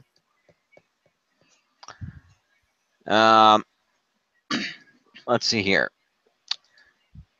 So, next, Kurt Angle comes out to the ring for his announcement. He's got a black son. Moving on. Wow. Oh, sorry. Is that not accurate? Wow. The super important segment that everyone would talk about. He's just like, yeah, he's got black son. All right, next. Don't they at least get points? Apparently not. No, well, Kurt doesn't get points. He's an authority figure. Jason Jordan gets points for showing up. He does. Yeah, so we Kurt don't give Angle WTF points. Damn it. Nah. I could agree with that.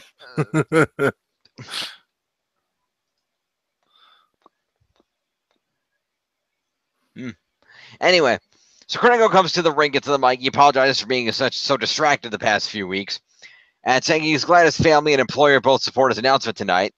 And he explains while he was in college at Clarion University years ago, he dated a woman for a brief time, and he recently found out that woman in question gave birth to a baby 9 months after their last date. He was never aware of the child's existence. And the boy was put up for adoption, and it was discovered that, he was raised by good parents and taught good, wholesome American values. And he explains that boy, had a lot of opportunity growing up and was almost a professional baseball player, but chose to pursue his dream to become a WWE superstar. And he's proud to have him here now. And Kurt introduces the newest member of the Raw roster, his son, Jason Jordan. Bum, bum. Uh-oh. I got to ask, I know Jeff didn't, but John, I got to ask, being that you're also a fan, did you have the same mental reaction to this that I did? Mine was very similar to Chad Gable's. What? Fair enough. My reaction was, have you ever seen the cutaway from Family Guy where Peter makes his own 80s show in his head? Yeah. My Black Son. Yes. My black son. My black son. Someone did tweet that. Of course they did. My reaction was, are you kidding? And my other reaction was, and the crowd doesn't give a shit. Moving on. Yeah. My other reaction was, wait, why isn't this the main event? Because we have a #1 contenders match. We do, but usually shit like this, especially with a build-up like this has had, is usually the main event. And the fact that it was the fucking 10 o'clock slot, just tells you how many fucks Vince actually gave about this. And that would be the same amount of fucks as Daniel Bryan. Yeah. And it's just Pretty like, much. wow, when the people writing this, the person who came up with this, has no faith in it, you're done. Just no. Further influencing the fact that no fucks were given here. Apparently, in an interview that was done, apparently Jason Jordan was only told about this like the day before. Yep. So apparently, originally they were going to do more stuff with American Alpha, and apparently, if you go back and watch recent episodes of SmackDown before this, they had dropped hints that they were going to be doing like a new storyline with American Alpha, and they were going to start pushing them and stuff. And then, according to the rumors and stuff, Kurt Angle wasn't and probably will not in the near future be cleared to wrestle. And WWE was like, well, shit, we need to do something with him. We can't just have him be only the general manager. Mm-hmm. And so they kind of did a Hail Mary and was like, let's give him a son. And a lot of people asked, well, why not Chad Gable instead of Jason Jordan? Because, you know, Chad Gable's the better wrestler. He's more charismatic, better on the mic, blah, blah. He's just out and out the better superstar. And, of course, the whole reasoning behind why Jason Jordan over Chad Gable, he's black. That's literally the reason. It's because it's like, oh, Chad Gable would be too expected. Chad Gable would be too meh because he's a white guy. But if Kurt Angle has a black son, controversy. And it's just like, oh, really? 2 other reasons. Okay. 1, Jason Jordan is the bigger of the 2, and you know how Vince feels about that. Mhm. Yeah. Number 2, there was actually a point about the fact that prior to being with his former wife, Karen Angle, it apparently was a little jab at Get it out. Sorry. You want me to say it? Because I was going to say it. It's apparently also a jab at Angle's well-known preference for African American women in the past. Well, like when he was in college and stuff. I was going to mention that until you butt in, but okay. Well, excuse me, princess. But yeah, so black because controversy. And it's just like, yeah, that sounds like a Vince response. Yeah, basically. Yeah. Well, as Eric Bischoff would tell you, controversy creates cash. Oh, Eric I thought Bischoff- it was I'm back and better than ever.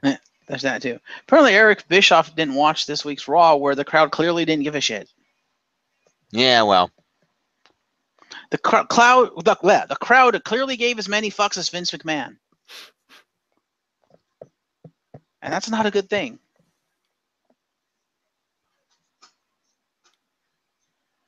I mean, I don't know what the cloud was doing. The crowd was also giving as many fucks as Vince McMahon.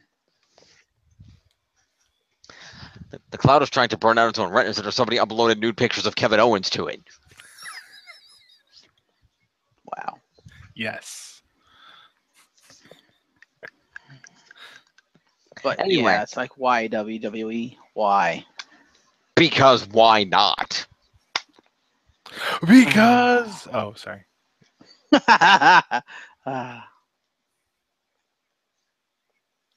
Jason Jordan is a member of the New Day. Interesting. Anyway, yeah, so Jason Jordan will get an appearance here. They hugged, they cried.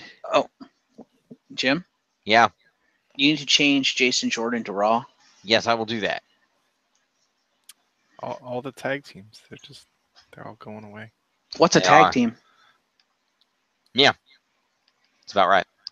I couldn't stop Ain't no stopping me now. it.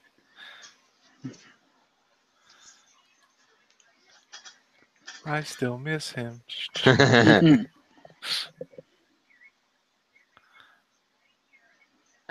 Anywho, it's also noted in relation to that, of course, Kurt and Jason Jordan did do an exclusive interview that you can watch now on the WWE Network for just $9.99 about this whole situation. And then, I bet you Vince regrets canceling Raw Talk now, huh? yeah. And then if you're in the mood to go outside of K-Fob, you can also go online now and find the interview Kurt did where he talked about what he did to be able to cry on cue during that segment. Oh wow, really? Yep. Oh, also, as a follow-up to this, just to show how many fucks Kurt gave about this and about K-Fob, like shortly after this, like later that week, Kurt and his current wife celebrated their like 1-year anniversary or some shit like that. Yes, that's probably And right. he threw out this tweet with a picture of their anniversary cake, thanking like his wife and his 5 kids, clearly not giving a shit about his 6th black son. My So black apparently, son. apparently My Kurt black gave son. 0 fucks too, because fuck K-Fob. Yep. So apparently nobody gives a single solitary fuck about this storyline, including the people in it, the people who wrote it, and the people who are supposed to be giving the money for it. Pretty much. That's when you know you done failed. Yep. Oh, shit. Okay, you know what? Random. You know what? I'll save this. I have something. I have another news article on mention. I'm going to save it for SmackDown. Okay. Moving along. We have a tag team match playing. The Revival versus the Hardys. Mm-hmm. The Revival wins.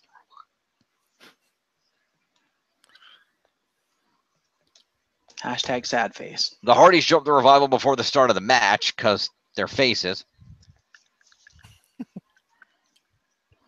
And the Revival manages to regain control.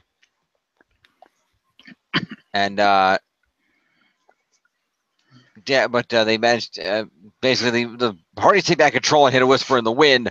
But Jeff goes for a swanton and gets shoved off the turnbuckle, and Dawson hits him with a cheap shot and then covers him. So the Hardys are going to get 5 points each for being in this match. And they're going to get 1 move each for the Whisper in the Wind. So that's 6 points to each Hardy. 405 live for Jeff. Matt. Let me put up at 92. Okay. And the Revival. Let's see. Who actually got the pinfall here? Dawson got the cover, so we'll do Dash first. So Dash Wilder. Going to get 15 for being on the winning team and 5 for competing is 20 to Dash. So at 82. And Dawson got the win, so that's 25.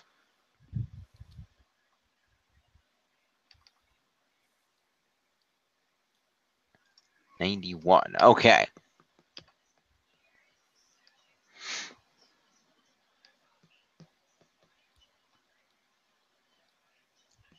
Next, we cut backstage where Samoa Joe is interviewed. Says he showed the world last month he doesn't fear Brock Lesnar, came within inches of beating him. He gives Roman Reigns his props, says Reigns will learn too that Joe is more than an obstacle, and he guarantees that the 3rd time against Reigns will be a charm tonight.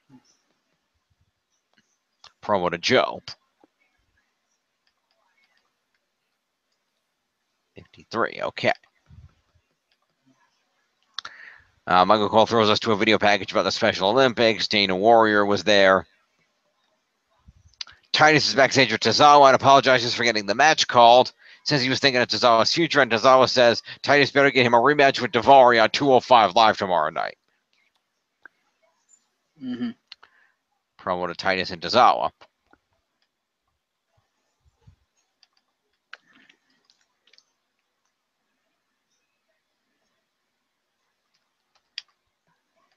Titus 9. Okay.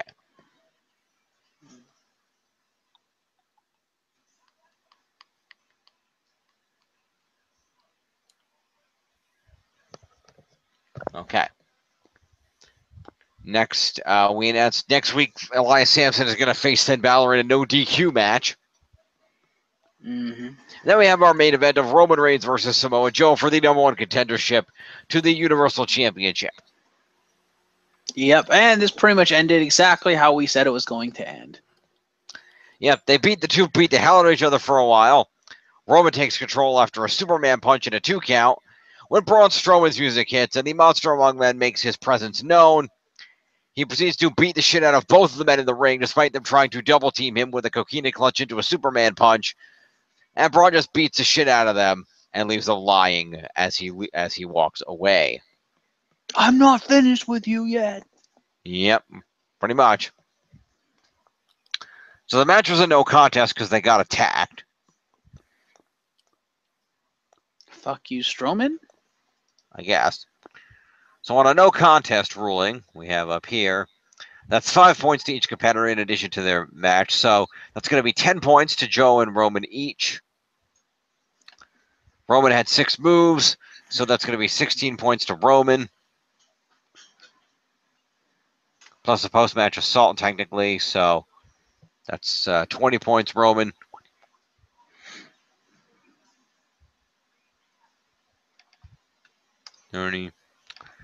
Joe is going to also get those 10. He had 8 moves is 18. And also an assault is 22 points to Joe.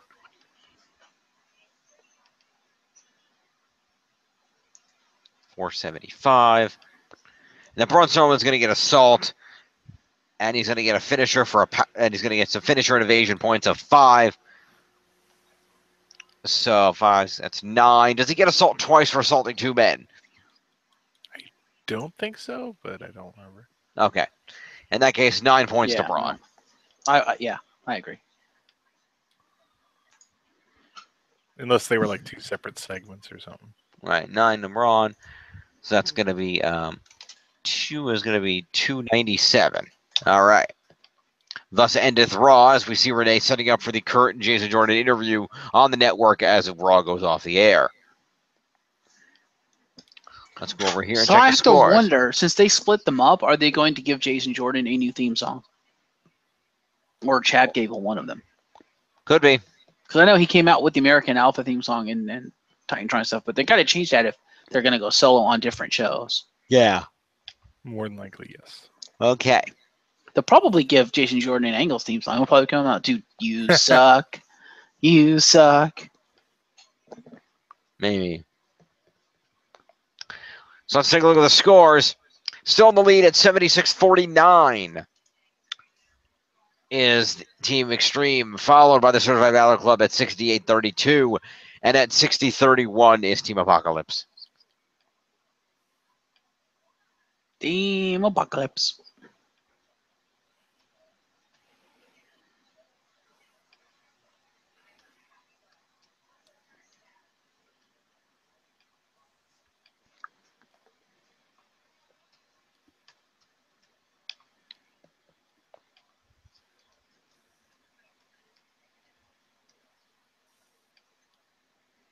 Now on to the Smacketh Down, the show that I didn't watch.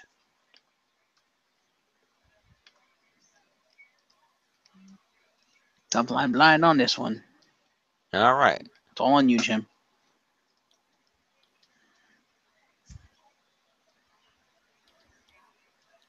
Okay. Let me grab my this out. Let me grab my SmackDown link, and we will hit this up. 4 matches on this evening on SmackDown. I'm saying indeed like you fucking watched it. Just because I didn't watch it doesn't mean I didn't glance at the card. It's like, oh, there's not that many matches. That's standard for SmackDown.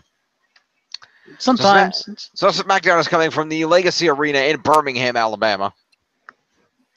Birmingham. In the go-home show for Battleground. And SmackDown opens up as we are joined by the Singh brothers, who introduced the WWE champion Jinder Mahal. A modern day Maharaja. And they make their way down to the ring, where we see that the Punjabi prison structure has been set up. They climb into the inner structure, as the outer structure is then lowered around them. The 3 of them cut a promo where basically Jinder talks about how he's going to beat up Randy Orton, and the Singh brothers explain the rules of the match. Which, for those of you that might not be aware, because there's only been 2 of these before, and I didn't see any of them, so this is informative for me. There are 4 doors on on all the 4 sides of the ring. At the prompting of a competitor, the referee holding the rope at that door will open the door for 60 seconds only. When the 60 seconds up, that door will close permanently. So there are 4 door opportunities to escape. If you manage to escape out of one of those doors, you then have to climb over and escape the outer structure in order to win the match. Okay, what if you fail to escape through the doors? I don't know. to kill you. Because, like, what if Randy Orton does not allow Jinder Mahal to run like a scalded bitch? Are they just locked in there forever and the match just never ends? Yes. I don't know. Let's see.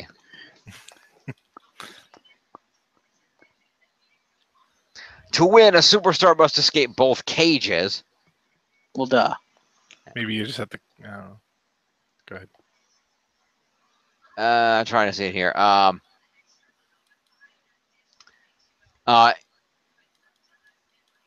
Okay, so basically there's 4 doors. They can each be open for a minute. If you don't make it out of any of the 4 doors, you got to climb out of it like a cage. Mm. There's no top on the inner structure, nor on the outer. Fair enough. So basically there's 4 doors. You can escape out of one of them, but they each only open for a minute. You don't escape out the 4 doors. You got to climb out, and then one structure, and then climb out the second. Okay. Fair enough. I assume climbing out is not a good thing because it's probably like got spikes or shit, some shit. Yeah. Yes, it does. Fair enough.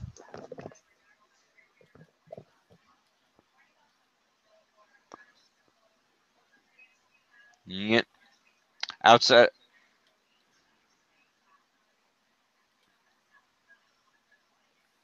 Well, apparently the inner cage is not isn't like a normal cage with the 4 doors. The outer octagonal structure is topped with a series of razor sharp bamboo spikes. Okay then. According to WWE's article on the Punjabi prison. So he says it's going to be the end of Randy Orton's legacy on Sunday. The rules of the match are explained. Jinder says he's going to slam Orton off the top of the prison on Sunday with a coloss from the heavens, or whatever the hell he called it. So it goes from it goes from a steel cage match into an X Division match. Sure.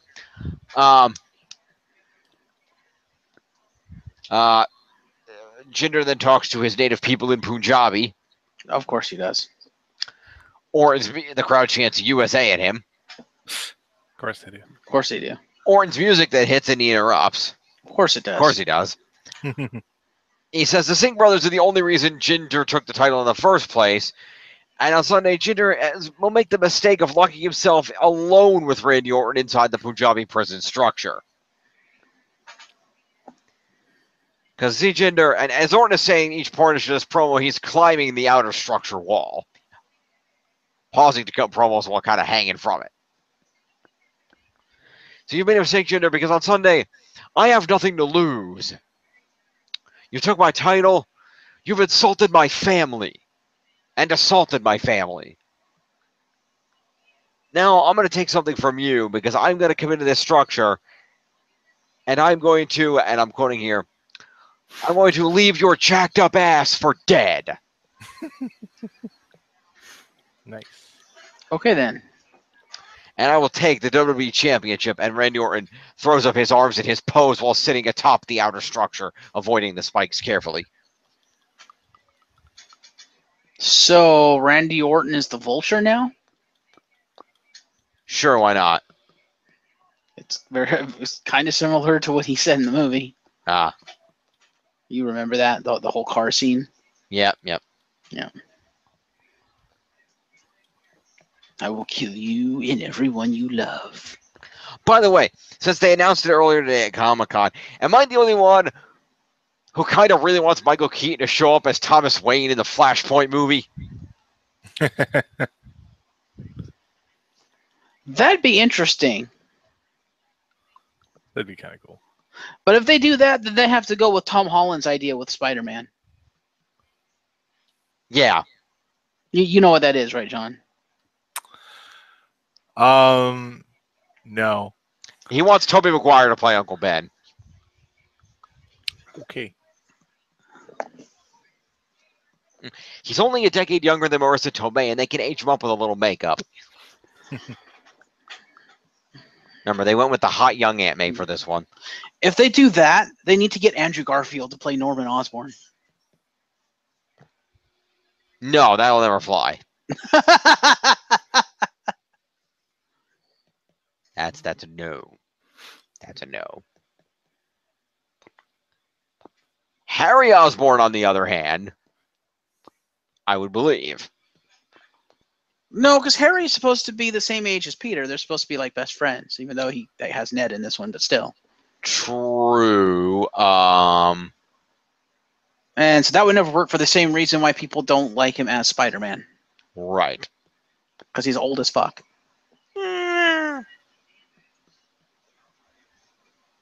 Anyway, we can discuss that later. He was good, though. He was. I liked him. If you're going to be a car thief, don't dress like a car thief. Yeah. Anyway, so Randy Orton cuts his promo. So promo to all those guys I just mentioned there. Not Spider-Man and those guys. The guys in the match.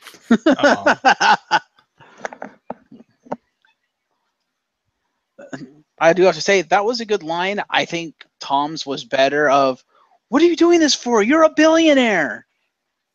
Heh. Wait a minute. You guys aren't the Avengers. Thor gives it away. Hulk gives it away. Oh, okay. And I don't recall if that line was actually in the movie. Anyway, continue. Yes.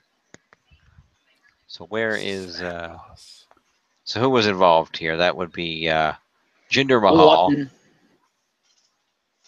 Orton. So Orton. Orton.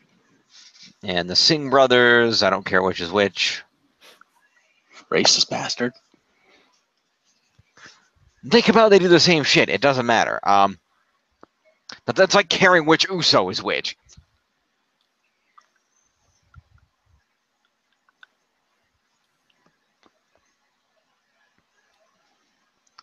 I mean, it doesn't matter when else Naomi comes out, and that's like, okay, which one does she start making out with? Okay, that's Jimmy. Or is it?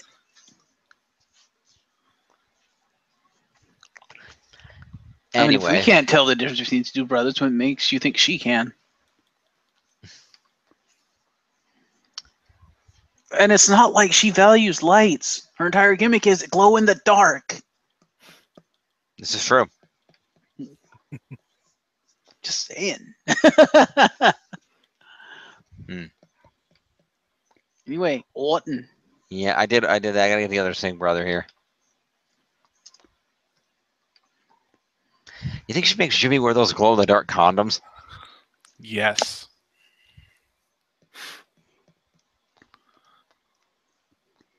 That's where she got the idea. Okay. You heard it here first, people. James Phoenix thinks about BBC.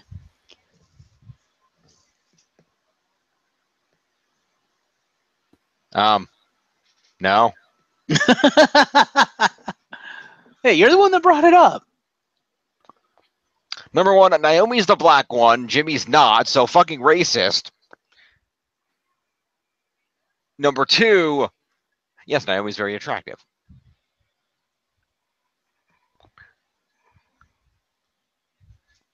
And then Orton. I thought you said you did Orton already. I didn't do Orton. Oh, do Orton! I'm doing Orton. Calm down. 284. All right. Cena's in the house. He's going to discuss the flag match because we need to remind people about that. Oh, that's a thing. It is a thing. Let's see. Main event is Styles and Nakamura versus Corbin and Kevin Owens for later.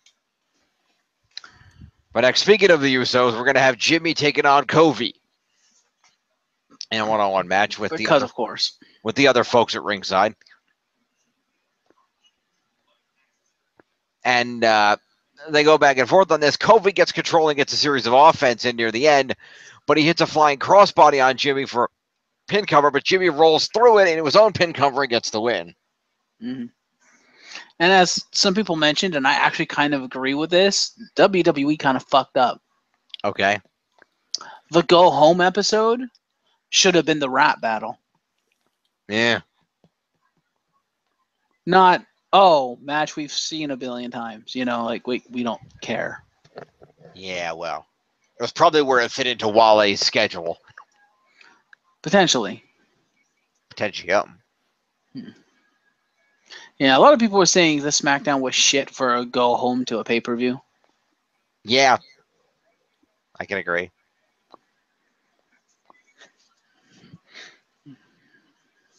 We good? We good. Okay. All right. So Jimmy versus Kofi. Let's see here. The other two members of the New Day, I'm going to assume we're at ringside and we're going to get accompaniment. Probably. So that's accompaniment. So that'd be 5. 47 for Biggie and Xavier. We're at 156. Jay was at ringside and he got involved. So that's going to be 5 for the accompaniment and 6 for an interference. So 11 to Jay. Yay. And then, let's see, Kofi lost the match, so we'll do him first. So Kofi gets 5 for competing. 5 points for moves is 10 points to Kofi. Kofi. Yay. 122. And then Jay wins, that's 25. So Jimmy wins, sorry, that's 25 and 7 move points. 7 is 32 points to Jay. Jimmy, rather. And that'd be 68. There we go. All right. Following this, we cut back to Shane, who's backstage with Lana, Natalya, Tamina, Charlotte, and Becky. And Charlotte says she wants Lana tonight, which sparks a debate, as Becky says she wants Lana, and then somebody else says she wants Lana. Oh, my. And then Tamina said, no, nobody's getting Lana tonight. Oh, my. And then as they're trying to figure out what's going to happen tonight, Natalya grabs Shane's ear and proposes that Charlotte and Becky go at it tonight. Whoa. This is the show I want to watch. Which prompts Charlotte and Becky to argue about this, but Shane books the match anyway. John, do you want to or shall I? Go for it. Cat fight! Cat fight! God, I miss him. That is an insult to 2 highly talented female superstars. It's still a cat fight. No.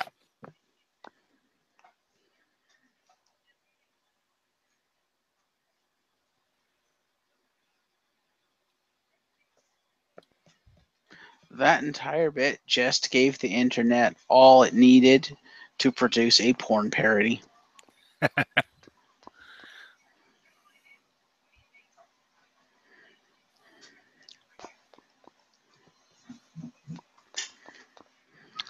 Fair enough. Anyway, so all those ladies are going to get promo points.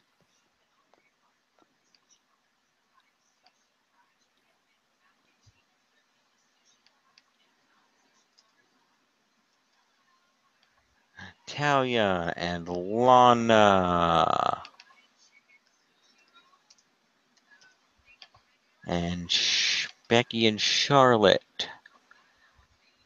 Why does everyone want to beat Lana's ass anyway? What does she do? And Charlotte.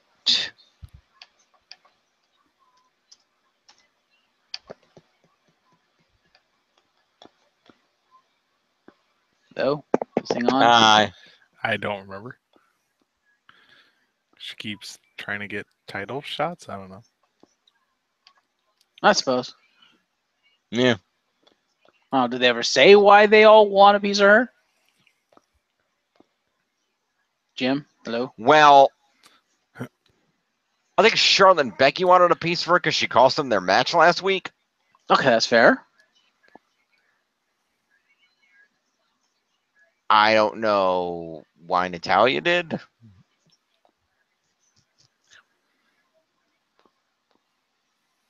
I don't know.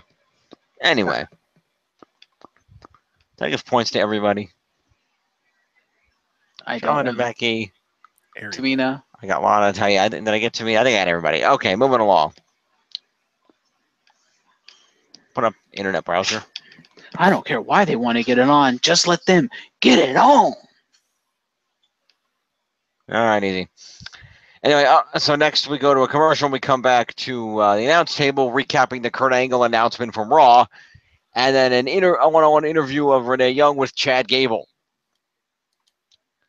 who says he was caught off guard by the announcement, saying that he knew something was going on with Jordan but didn't know what, and Jordan had called him after Raw and explained it to him. They had a long conversation, and that he's okay and they're okay. And Young asks what's next for Gable, and Gable says, well, this might be a fresh start for Jason Jordan on Raw, but it's also a fresh start for Chad Gable on SmackDown. I have some ideas, but I'm not going to reveal them right now, since it's a great chance for everyone to see Chad Gable on his own. Gable, There we go. Gable, at last you're on your own. Thank you. You're welcome. You're welcome. Or it's a chance to wait a few weeks to work out the contract and have Chad Gable form a new tag team with Shelton Benjamin. Chad Gable gets an upgrade. Yeah. Yeah.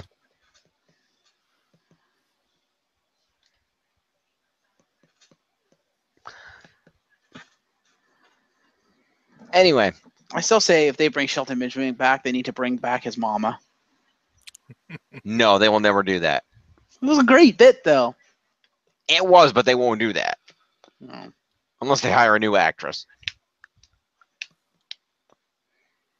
Well, I hear Alicia Fox isn't doing anything anymore. That's true. But no, supposedly after that whole thing went down and they were done with it, apparently the actress who played Shelton Benjamin's mama went online and talked about like Vince sexually harassed her and shit. Of course he did.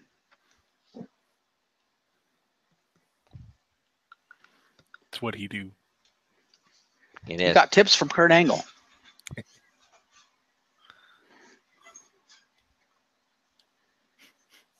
Anyway, Chad's going to get promo. Yeah. Okay. Ready, willing, Gable.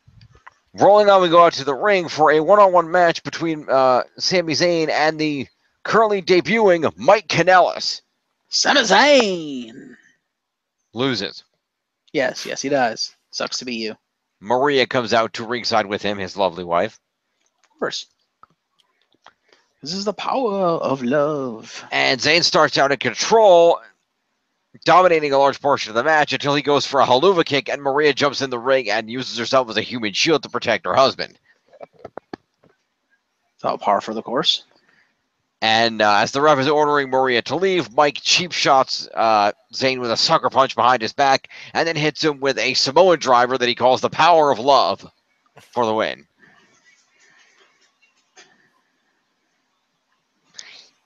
Even though this reviewer mistakenly labeled it as a Michinoku driver. You do realize what I want to do now, right, John? Was Michael Cole writing it? What do you want to do? I'm really, really, really wishing that they had custom soundtracks in the next game. Because I would totally take Maria and Mike and get rid of their really, really bad theme song and replace it with the Sailor Moon one, the Power of Love. Nice. The infinitely better song. So I'd replace it with Power of Love by Huey Lewis and the News. That would work too, but I just think the Sailor Moon one is funnier. That's the power of love. Yeah, the thing is, they don't deserve that one. Not that they really deserve the Sailor Moon one either, but it'd be funny. Fair enough. I know John would gain a kick out of it. Yes. So anyway, Maria's going to get accompaniment interference, 11 points to Maria.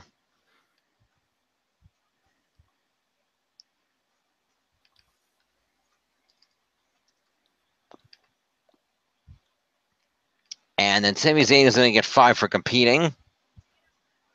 And 1 for a move. So 6 points to Sami. 7. And then Mike Kanellis gets 20 for competing, 5 for winning, and 1 for his finisher is 26 points to Mike Kanellis.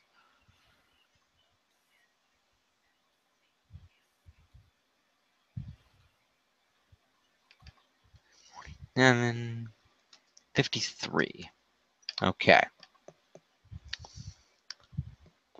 You know, it's too bad he debuted down instead of a while ago. Okay. Because if I was going to give him a finishing move and call it the power of love, it would have been the Sister Abigail.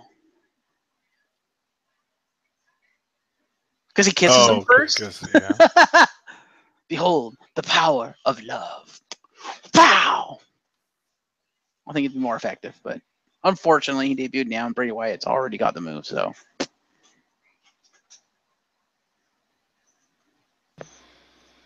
Yep. Anyway, moving on. Indeed.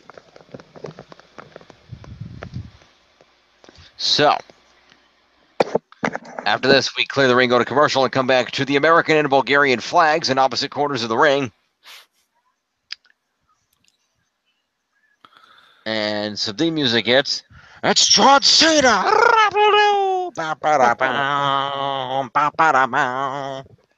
Of course it is. John Cena gives out and cuts a promo about how on Sunday, you know, some of you don't like, some of us people like him, some hate him, but this Sunday you should all be behind him because he's representing America.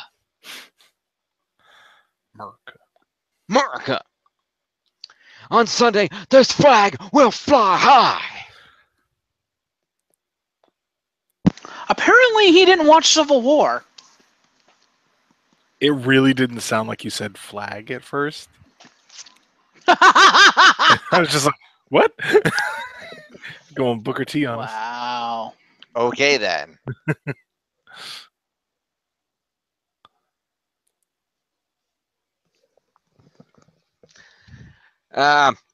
So Rusev comes out of nowhere, presumably from the crowd, and beats the shit out of John Cena. Boot to the face and an accolade. Whoa. He is not AJ Styles. And apparently he wants to be, and he grabs the Bulgarian flag and he waves it around and takes it up the stage with him. As the announcers posit that could be a horrible future, a victory with the Bulgarian flag waving at Battleground. It'd be so awful if that other guy got to wave a flag. Yes. Just like it would ruin Kurt Angle's career that he had a black son. What? An illegitimate black son. Yeah.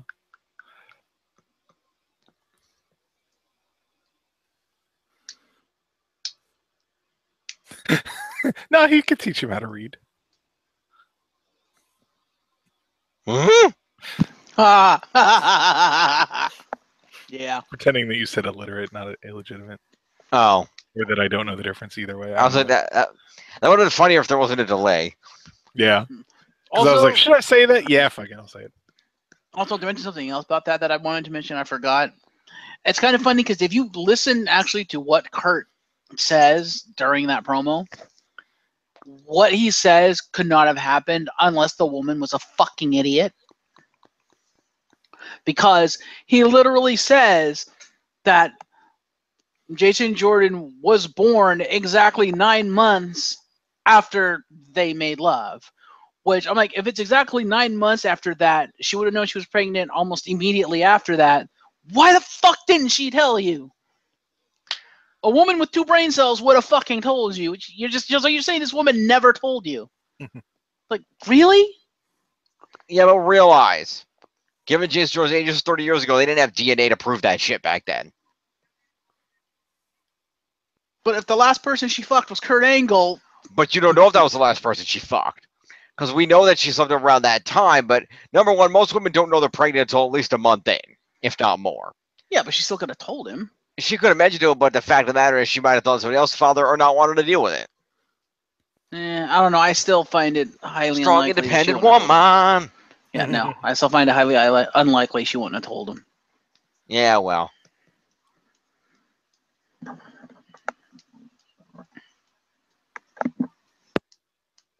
Anywho.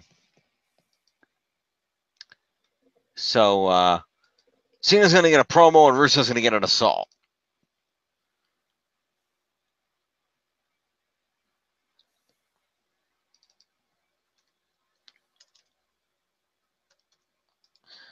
And Russo with an assault.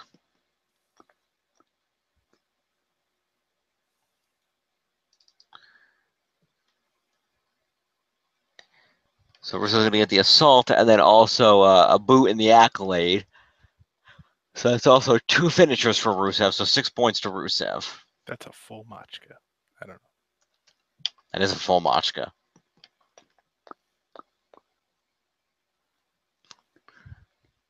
All right, after this, we come backstage to AJ Styles in the locker room where he's warming up for his match later. And Nakamura walks in and points at AJ's U.S. title belt, saying one day he'd like to take that.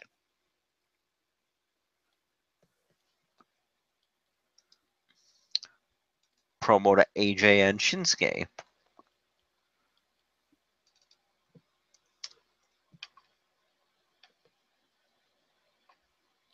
Let me tell you what I want. Yes. Next, we go back to the ring for the aforementioned Charlotte versus Becky Lynch match, which ends with Becky going for the disarmer almost immediately, Charlotte evading it, hitting a boot and some knee drops, attempting to lock in a figure 4, which Becky then slides out of and nails a flying forearm and then a T-bone to win the match.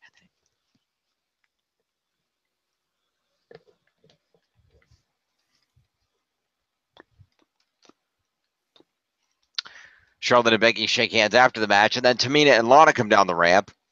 Natalya then attacks Charlotte from behind while Tamina attacks Becky. And Tamina and Becky then turn on Natalya. Tamina drops her.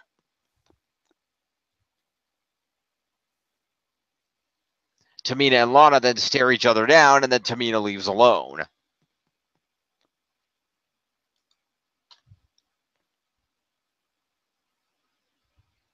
So in summary, bitches be crazy, and I don't know what's going on.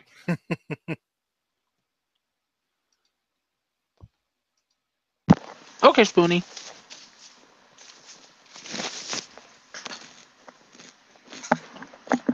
So we're going to start off with the match. Charlotte competed, gets 5 for that, 4 moves. It's 9 to Charlotte to start out with. We're just going to put her at 268. And then Becky won the match. That's 20. 5 for competing is 25. And Becky had 4 moves is 29 points to Becky. 94, and then 9 is 203. And then post-match, we have... I'm just going to throw assault to everybody. Woohoo. Because fuck it. You get an assault, and you get an assault. Pretty and you get much. an assault.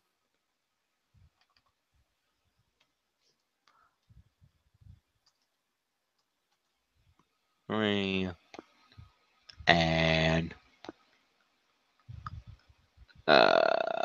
Becky is up here somewhere. There we go. Is 4, 7. And then Lana. Well, Lana didn't tag anybody. Lana was just there. So we'll give Lana an appearance.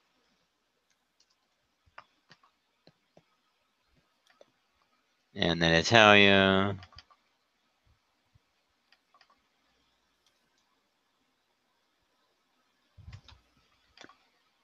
And Tamina.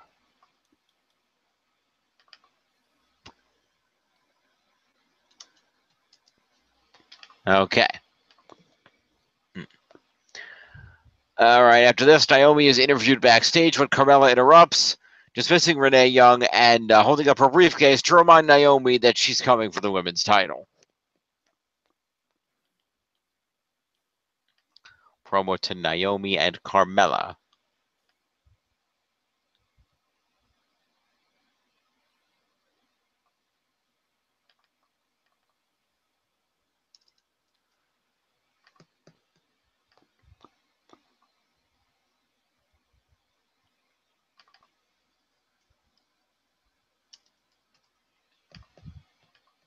All right. After this, it's time for the Fashion X-Files. Breeze is wearing himself a Fox Mulder wig.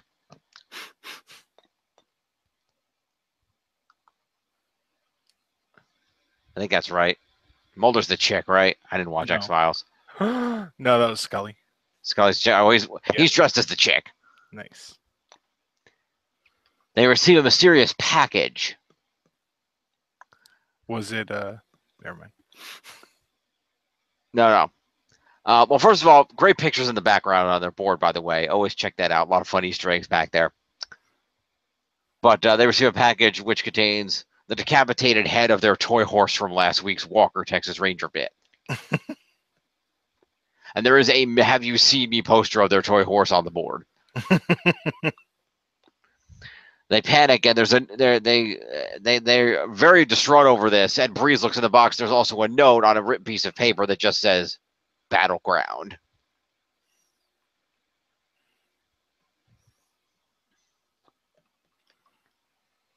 Promo to Breezango.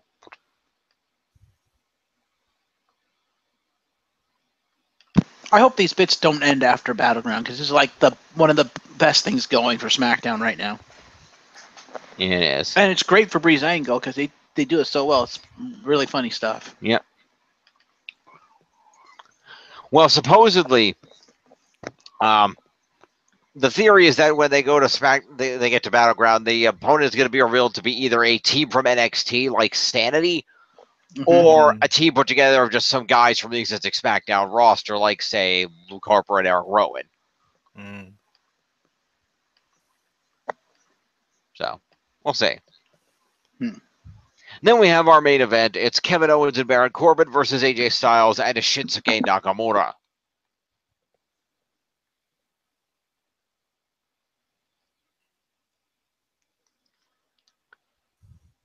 And Corbin assaults Nakamura on the ramp on his way down. AJ's already in the ring. Kevin Owens runs out and assists Corbin with the assault, so AJ runs up from the ring, and the four of them brawl on the ramp. Eventually, they break apart, and the faces get in the ring, and the heels are forced to join them, and the match begins.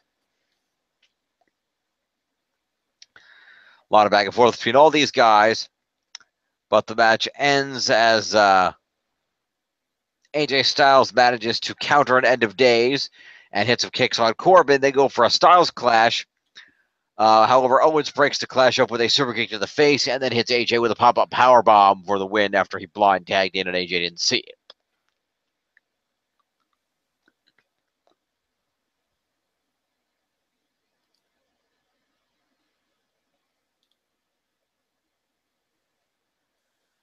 All right. So we'll go with the losers first. That would be the faces. So we'll start off. Shinsuke Nakamura gets 5 for competing and 4 for being in the main event is 9, and 2 moves is 11 points for Shinsuke.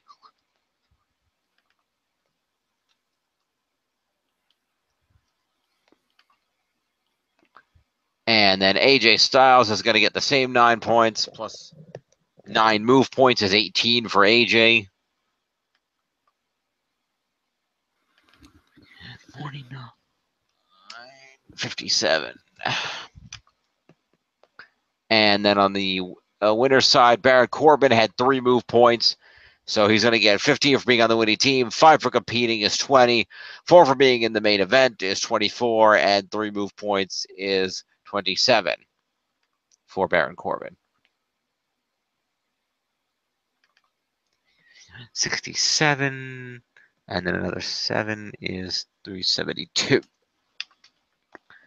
And finally, your big winner was KO Kevin Owens, who will get 20 points for winning, 5 for competing in the match, is 25. It goes up to 34 with the addition of 9 for being in and winning the main event. And then he had 3 moves, and that's 37 points for KO.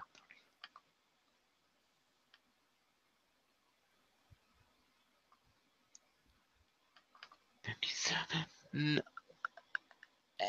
7 is 564. All right.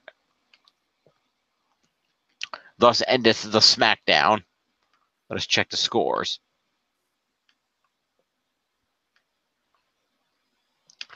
Refreshing post SmackDown. in the lead at 78-46. Me. No. Good try, though. It's Team Extreme, followed by the Certified Battle Club at 68-82, and Team Apocalypse at 61-25, steadily closing the gap.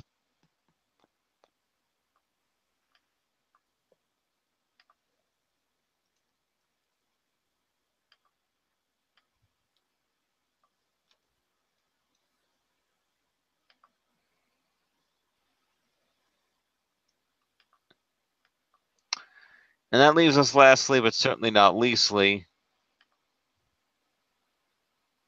with the 205 Live, which will be very short. Woohoo. Indeed. Copy.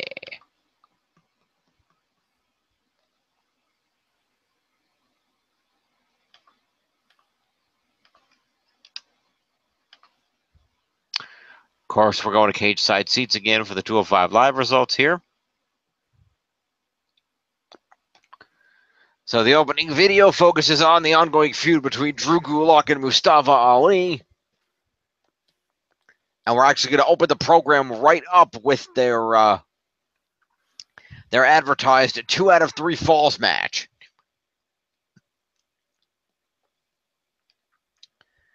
Mustafa Ali got the first fall with a crucifix pin. Gulak threw a tantrum and ripped up the announce table before getting back in the match. Drew Gulak earned the second fall with a Dragon Sleeper submission hold. That is his signature. Finisher, rather. And he keeps the hold locked in for several seconds after the bell to torque in more damage. But Mustafa Ali gets the win after an inverted 450. After a series of near falls, Gulak made a shaky climb to the top rope, but decided at the last minute not to betray his mat-based philosophy. But Ali caught him with a Frankensteiner and then hit the inverted 450.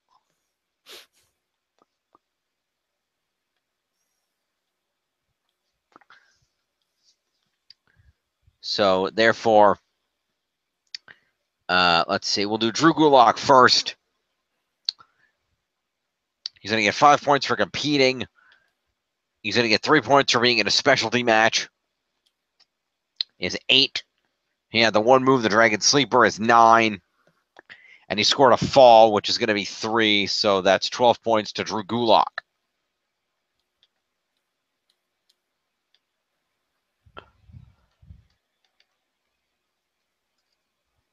Okay. And then Mustafa Ali had 2 falls. So he's going to get 5. Well, he's going to get 20 for winning the match, 10 for winning a specialty match is 30. He's going to get 5 for competing is 35. 2 wins is another 6 is going to be 41. And then 2 moves is 43 points to Mustafa Ali.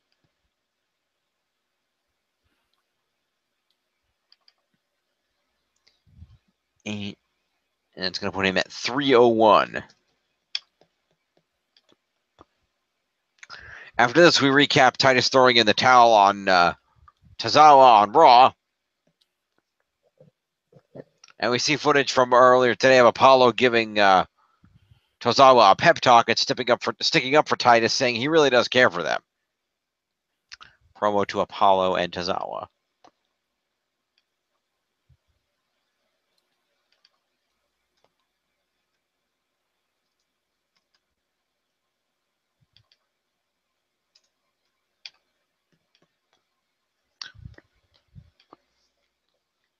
After this, D. Brian Kendrick comes out and is scheduled to have a one-on-one match with Manchester, England's own Devin Bennett. He asks if Bennett knows Jack Gallagher and if the people of Manchester are proud of their native son. He says yes to both, and Kendrick says, of course, everyone on that miserable rock is related, and Brits admire a clown like Gallagher instead of a fighter who earns his place like Kendrick. He asks Bennett if he'll quit before they start, and he says no. And Kendrick starts beating on him, asking if he's a fighter or a clown, and eventually taps him out with a captain's hook. So Kendrick with a promo and a match win. So that's 20 for a match win, 5 for competing is 25, the captain's hook is 26, and 5 for the pre-match promo is 30 to Kendrick.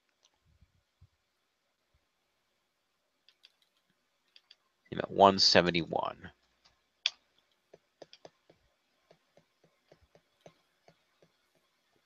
We then have a recap of Cedric's win last week in the I Quit match. Dasha Fuentes interviews TJP then. And they look back at Perkins' impromptu beat the clock challenge win over Rich Swann last week. And Dasha says the universe is upset that TJ about that. And Perkins says the only person he knows that's upset is Rich Swann. But their relationship has always been competitive, and Rich hasn't gotten over Perkins beating him in the Cruiserweight Classic. But next week he proposes a tag match with Rich Swann, with each man choosing their own partner. So promo to TJP.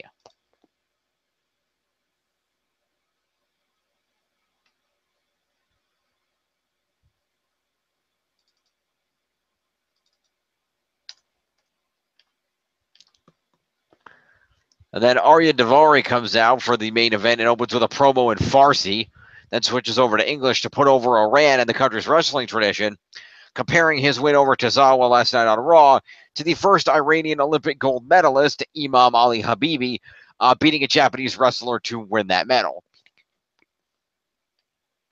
And he dedicates his match to Habibi as well.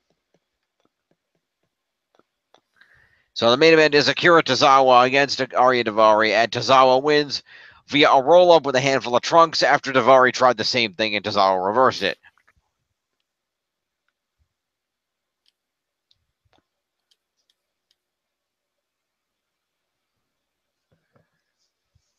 So therefore, Daivari will get 5 points for competing, and he'll get 4 for being in the main event. Is 9 points to Daivari.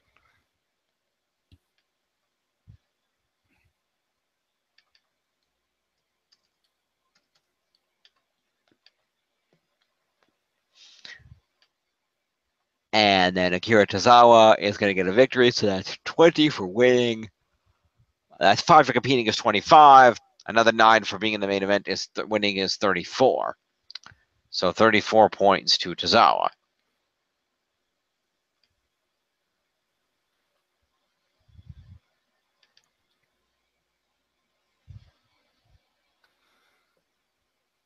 Or 63. Okay. And the top 10 for Tozawa. All right, let's check the final scores. I minimized the window. Whoopsie. Let's put that back up. I haven't done that in a while. I'm getting better. Let's roll over here and run the update. Whoop. Boop. All right, and in the lead at the end of this week at 79.25 is Team Extreme, followed at 69.33 by the Certified Balor Club, and at 61.39 by Team Apocalypse.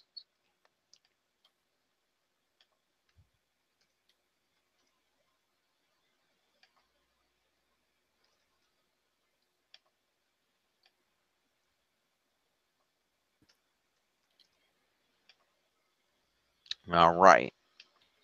Let's check the leaderboards. Still in the lead at 590 is the Cruiserweight Champion, Neville. Followed by the new face of America, Kevin Owens at 564. Followed by the U.S. Champ, AJ Styles at 557. The Intercontinental Champ, The Miz at 530. The WWE Champion, Jinder Mahal at 513. The Raw Women's Champion, Alexa Bliss at 504. Samoa Joe coming in at 475. Akira Tozawa at 463. Finn Balor at 452. And still holding that 10th spot, Seth freaking Rollins at 449.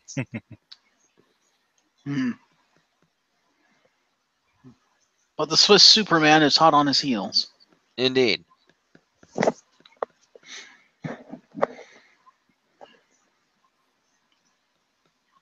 All right. So there you have the program. I will mention a couple more things here. Number one, the thing I was going to mention during SmackDown was that AJ Styles did an interview and talked about how he will actually be appearing in the new upcoming season of Southpaw Regional Wrestling. Nice. They're doing another season. Nice. They are, and apparently AJ Styles is going to be playing one of the new sponsors, Big Al, the used car salesman from Louisiana. Oh boy. So that should be fun. Stay tuned for that. If they were going to have anyone play that role, it should have been Bray Wyatt. That would have been funny. He already has the accent down, and he kind of has to do it every fucking day. It's true. And with his Bray Wyatt look, he kind of looks like a used car salesman. Love it.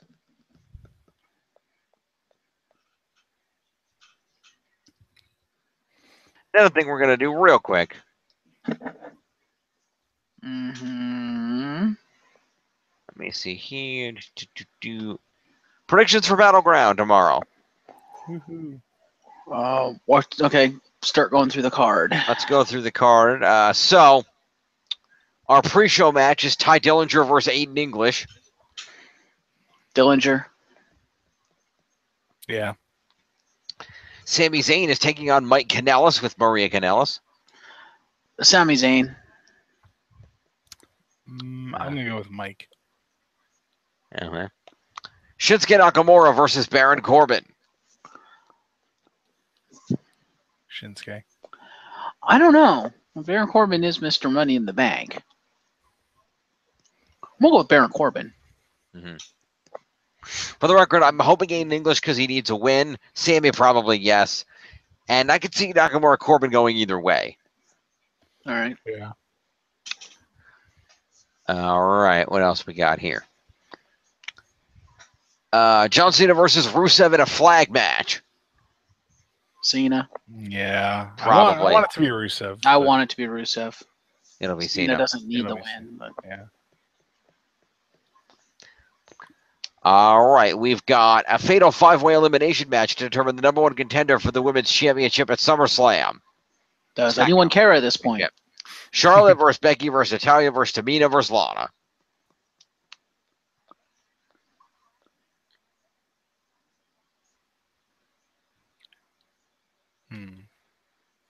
I'm going to go out on a prayer and say Lana, because after they've been dicking with her, she needs a good solid win, and this would be a good way to kind of get her back where I think she needs to be and where she was when she debuted. That's fair enough. I can agree with that. All right. And then we got the Usos versus the New Day for the SmackDown Tag Team Championship. New Day. I hope so. Probably, yeah. We've got AJ Styles versus Kevin Owens for the United States Championship. Don't care. I have them both. No, I think AJ is going to retain because it'd be stupid to take the title off him right after he took it. But then again, the fact that they gave him the title not on the pay-per-view and they had the rematch on the pay-per-view makes me go, are they planning to have Owens take it back at the pay-per-view? That'd be fucking dumb. Could be. I don't know. So I'm going with AJ. I'm going with my boy AJ, but honestly, don't care. I have them both. All right. What do you guys think? I'm going to go with Owens for no reason. Fair enough. I'm gonna lean toward AJ. And lastly but not leastly, Jinder Mahal with the Singh brothers defending the WWE Championship against Randy Orton in a Punjabi prison match. Jinder Mahal could be fucking stupid if he lost. Yeah, pretty much. Mm-hmm. Although, another hilarious thing I saw. Did you guys read K-Fob News? No. That's a hilarious website.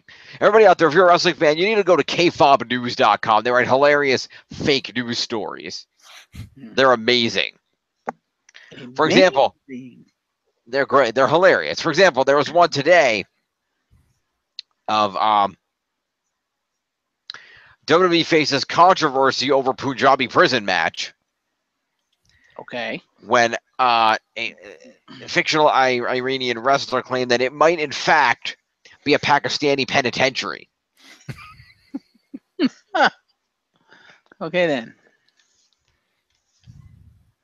Stating that it was the same structure, apparently. Mm-hmm. Also, isn't Orton supposed to be taking time off and then coming back as a heel? Possibly. That's what I thought the plan was. Supposed to be a good way to write him off, Yeah. have Mahal just fucking destroy him. WWE issued a statement claiming the misnomer was an honest mistake, but leaked documents reveal the company considered numerous other names for the match, including Jaipur Jailhouse, Delhi Dungeon, Bhubaneswar Brig, Raipur Reformatory, and Calcutta Clink. Okay, then. The confusion surrounding the match is surprising because WWE has never been accused of employing racial or cultural stereotypes in the past. Thank you, KFOB News. Indeed. Alrighty, that has been our program, ladies and gentlemen. We will see you on Thursday when we recap Battleground. Thank you two for joining me. Peace.